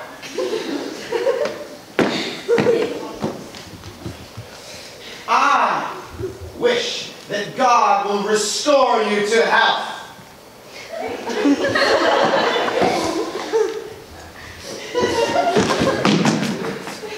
I humbly give you leave to depart. And if a merry meeting may be wished, God prohibit it. Come, never!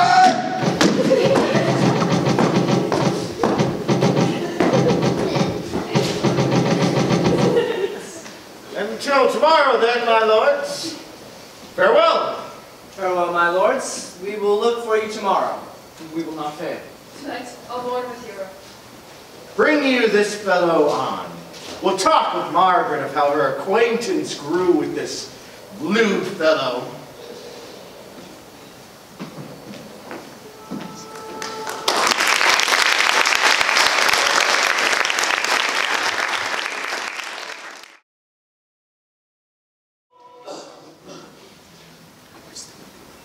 Ah, Brady, sweet Mistress Margaret. Deserve well at my hands for helping me to the speech of Beatrice. Will you then write to me a sonnet in praise of my beauty? In so high a style, Margaret, that no man living shall come over it, for in most comely truth thou deservest it. To have no man come over me, why shall I always keep below stairs? Thy wit's as quick as the greyhound's mouth it catches. And yours as blunt as the fencer's foils, which hit but hurt not.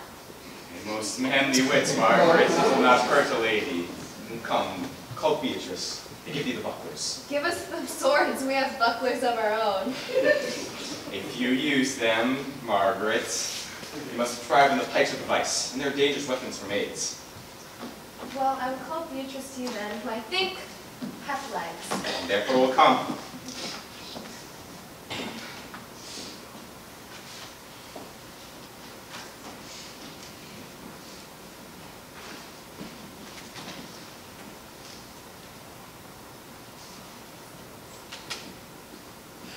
The God of love sits above and knows me,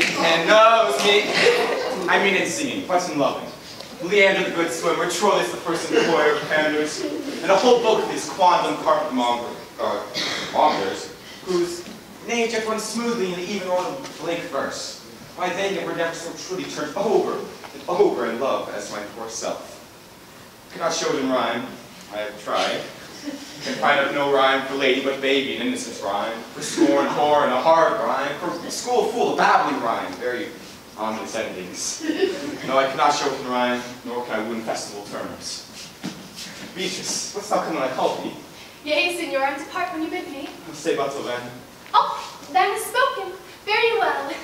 And yet, ere I go, let me go with that I came, which is with knowing what hath passed between you and Claudio. Foul words only, thereupon I will kiss thee. Foul words is but foul wind, and foul wind is but foul breath, and foul breath is noisome. Therefore I will depart unkissed. I was breaking the word out of his right sense, so forcible is thy wit. I must tell thee plainly, Claudio undergoes my challenge, and either I will shortly hear from him, or I'll subscribe him a coward. Now tell me, which of my bad parts didst thou first fall in love? For them all together, which maintain so politic a state of evil that they will allow no good part to intermingle with them. But for which of my good parts did you first suffer love for me? Suffer love, a good epithet. For I do suffer love, I love thee against my will. In spite of your heart, I think. Alas, poor heart, if you spite it for my sake, I will spite it for yours, for I will never love that which my friend hates. Thou and I are too wise to move peaceably. It appears not in this confession. There's not one wise man among 20 that would praise himself. An old instance, Beatrice, one that lives in the land of good neighbors. If a man do not erect his own tomb ere he dies in this age, he shall live no longer in monument than a widow weeps in the bell rings. And now tell me, how doth your cousin? Very ill. How do you? Very ill, too. So if God love me and mend, for here comes one in haste. Madam, we must come to your uncle's house, yonder so coil at home. It is to prove that my lady hero has been falsely accused, and Prince and Claudio vitally abused, and Don John is the author of it all, who is fed and gone. Will you come presently? Will you go hear this news, Signor? I will live in thy heart, die in thy lap, and be buried in thine eyes. And moreover, I will go with thee to thine uncle's.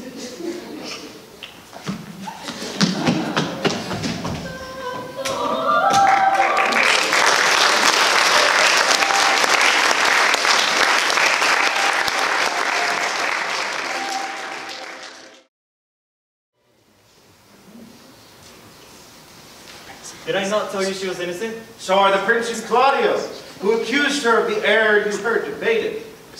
Margaret had some fault in this, although against her own will, as it appears from the true course of the question.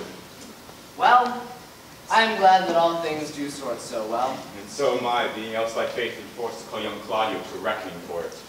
Well, daughter, and you gentlewomen all, withdraw you to a chamber by yourselves, and when I send for thee, come hither masked. The Prince and Claudio have promised by this hour to visit me. Brother, you know your office. You must be father to your brother's daughter, and present her to young Claudio. Which I will do with confirmed countenance. Good friar, I must entreat your fanes, I think. Signor, Signor. To bind me or undo me, one of them. Seniorly enough, the truth it is. Good, Signor. Your niece regards with an eye of favor. The eye my daughter lent her. 'Tis most true. I do with an eye of love requite her. The sight whereof methinks you had from me, the Prince and Claudio. But what's your will?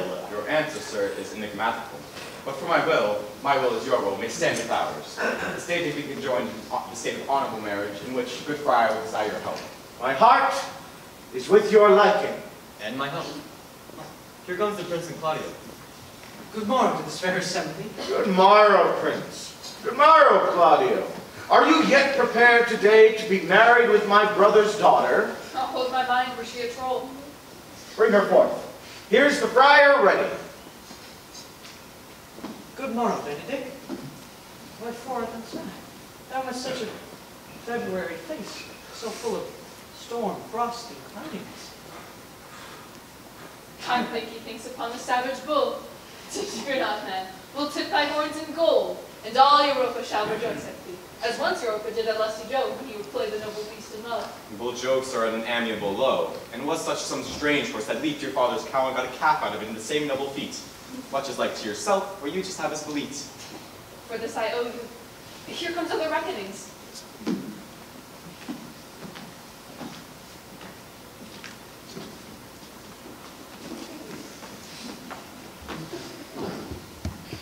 Which is the lady I must seize upon?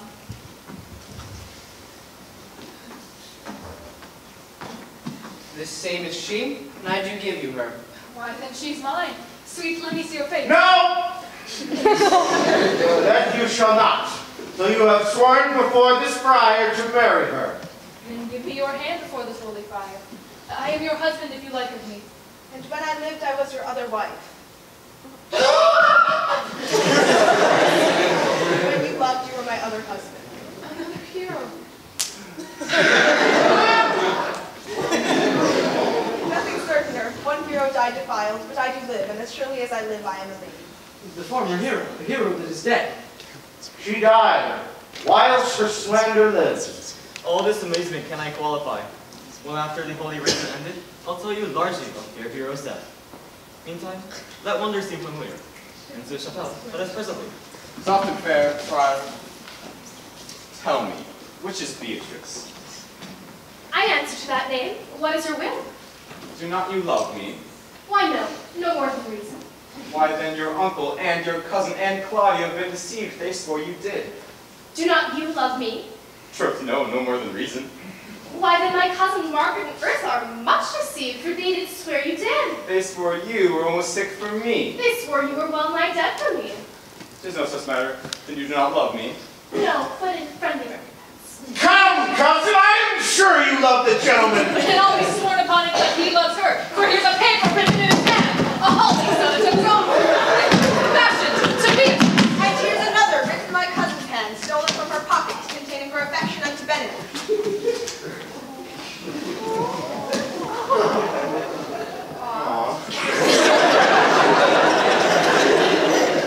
A miracle, our own hands against our own hearts.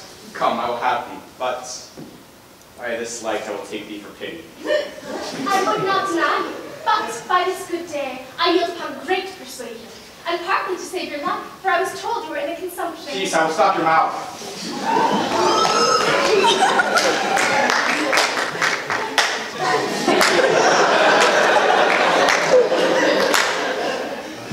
How dost thou, Benedict, the married man? tell thee what, Prince, a college of woodcrackers cannot flout me out of my humor. Dost thou think I care for a satire or an epigram? No. If a man will be reasoned with words, he shall want nothing handsome about him. In brief, since I do purpose to marry, think nothing of anything the world has said against it, and therefore never flout me for anything I have said against it. For man is a giddy thing, and this is my conclusion. For thy part, Claudio, I did think to have beaten me, but in that are like to be my kinsman, live on bruise and love my cousin. I had well hoped thou might have denied Beatrice, that I may have cudgelled thee out of thy single life, to make thee a double dealer, which out of question thou wilt be, if my cousin do not look exceedingly narrow to thee. Come, come, we are friends. Let's have a dance ere we are married, that we may elate in our hearts and our wives heal. We'll have dancing afterwards. Prince, thou art sad. Get thee a wife, get thee a wife! There is no staff more reverend than one tipped before. My lord, your brother John is taking his flight and traveled one night back to Messina. Think not of him till tomorrow. I'll devise a great punishments for him. In the meantime, strike up, pipers!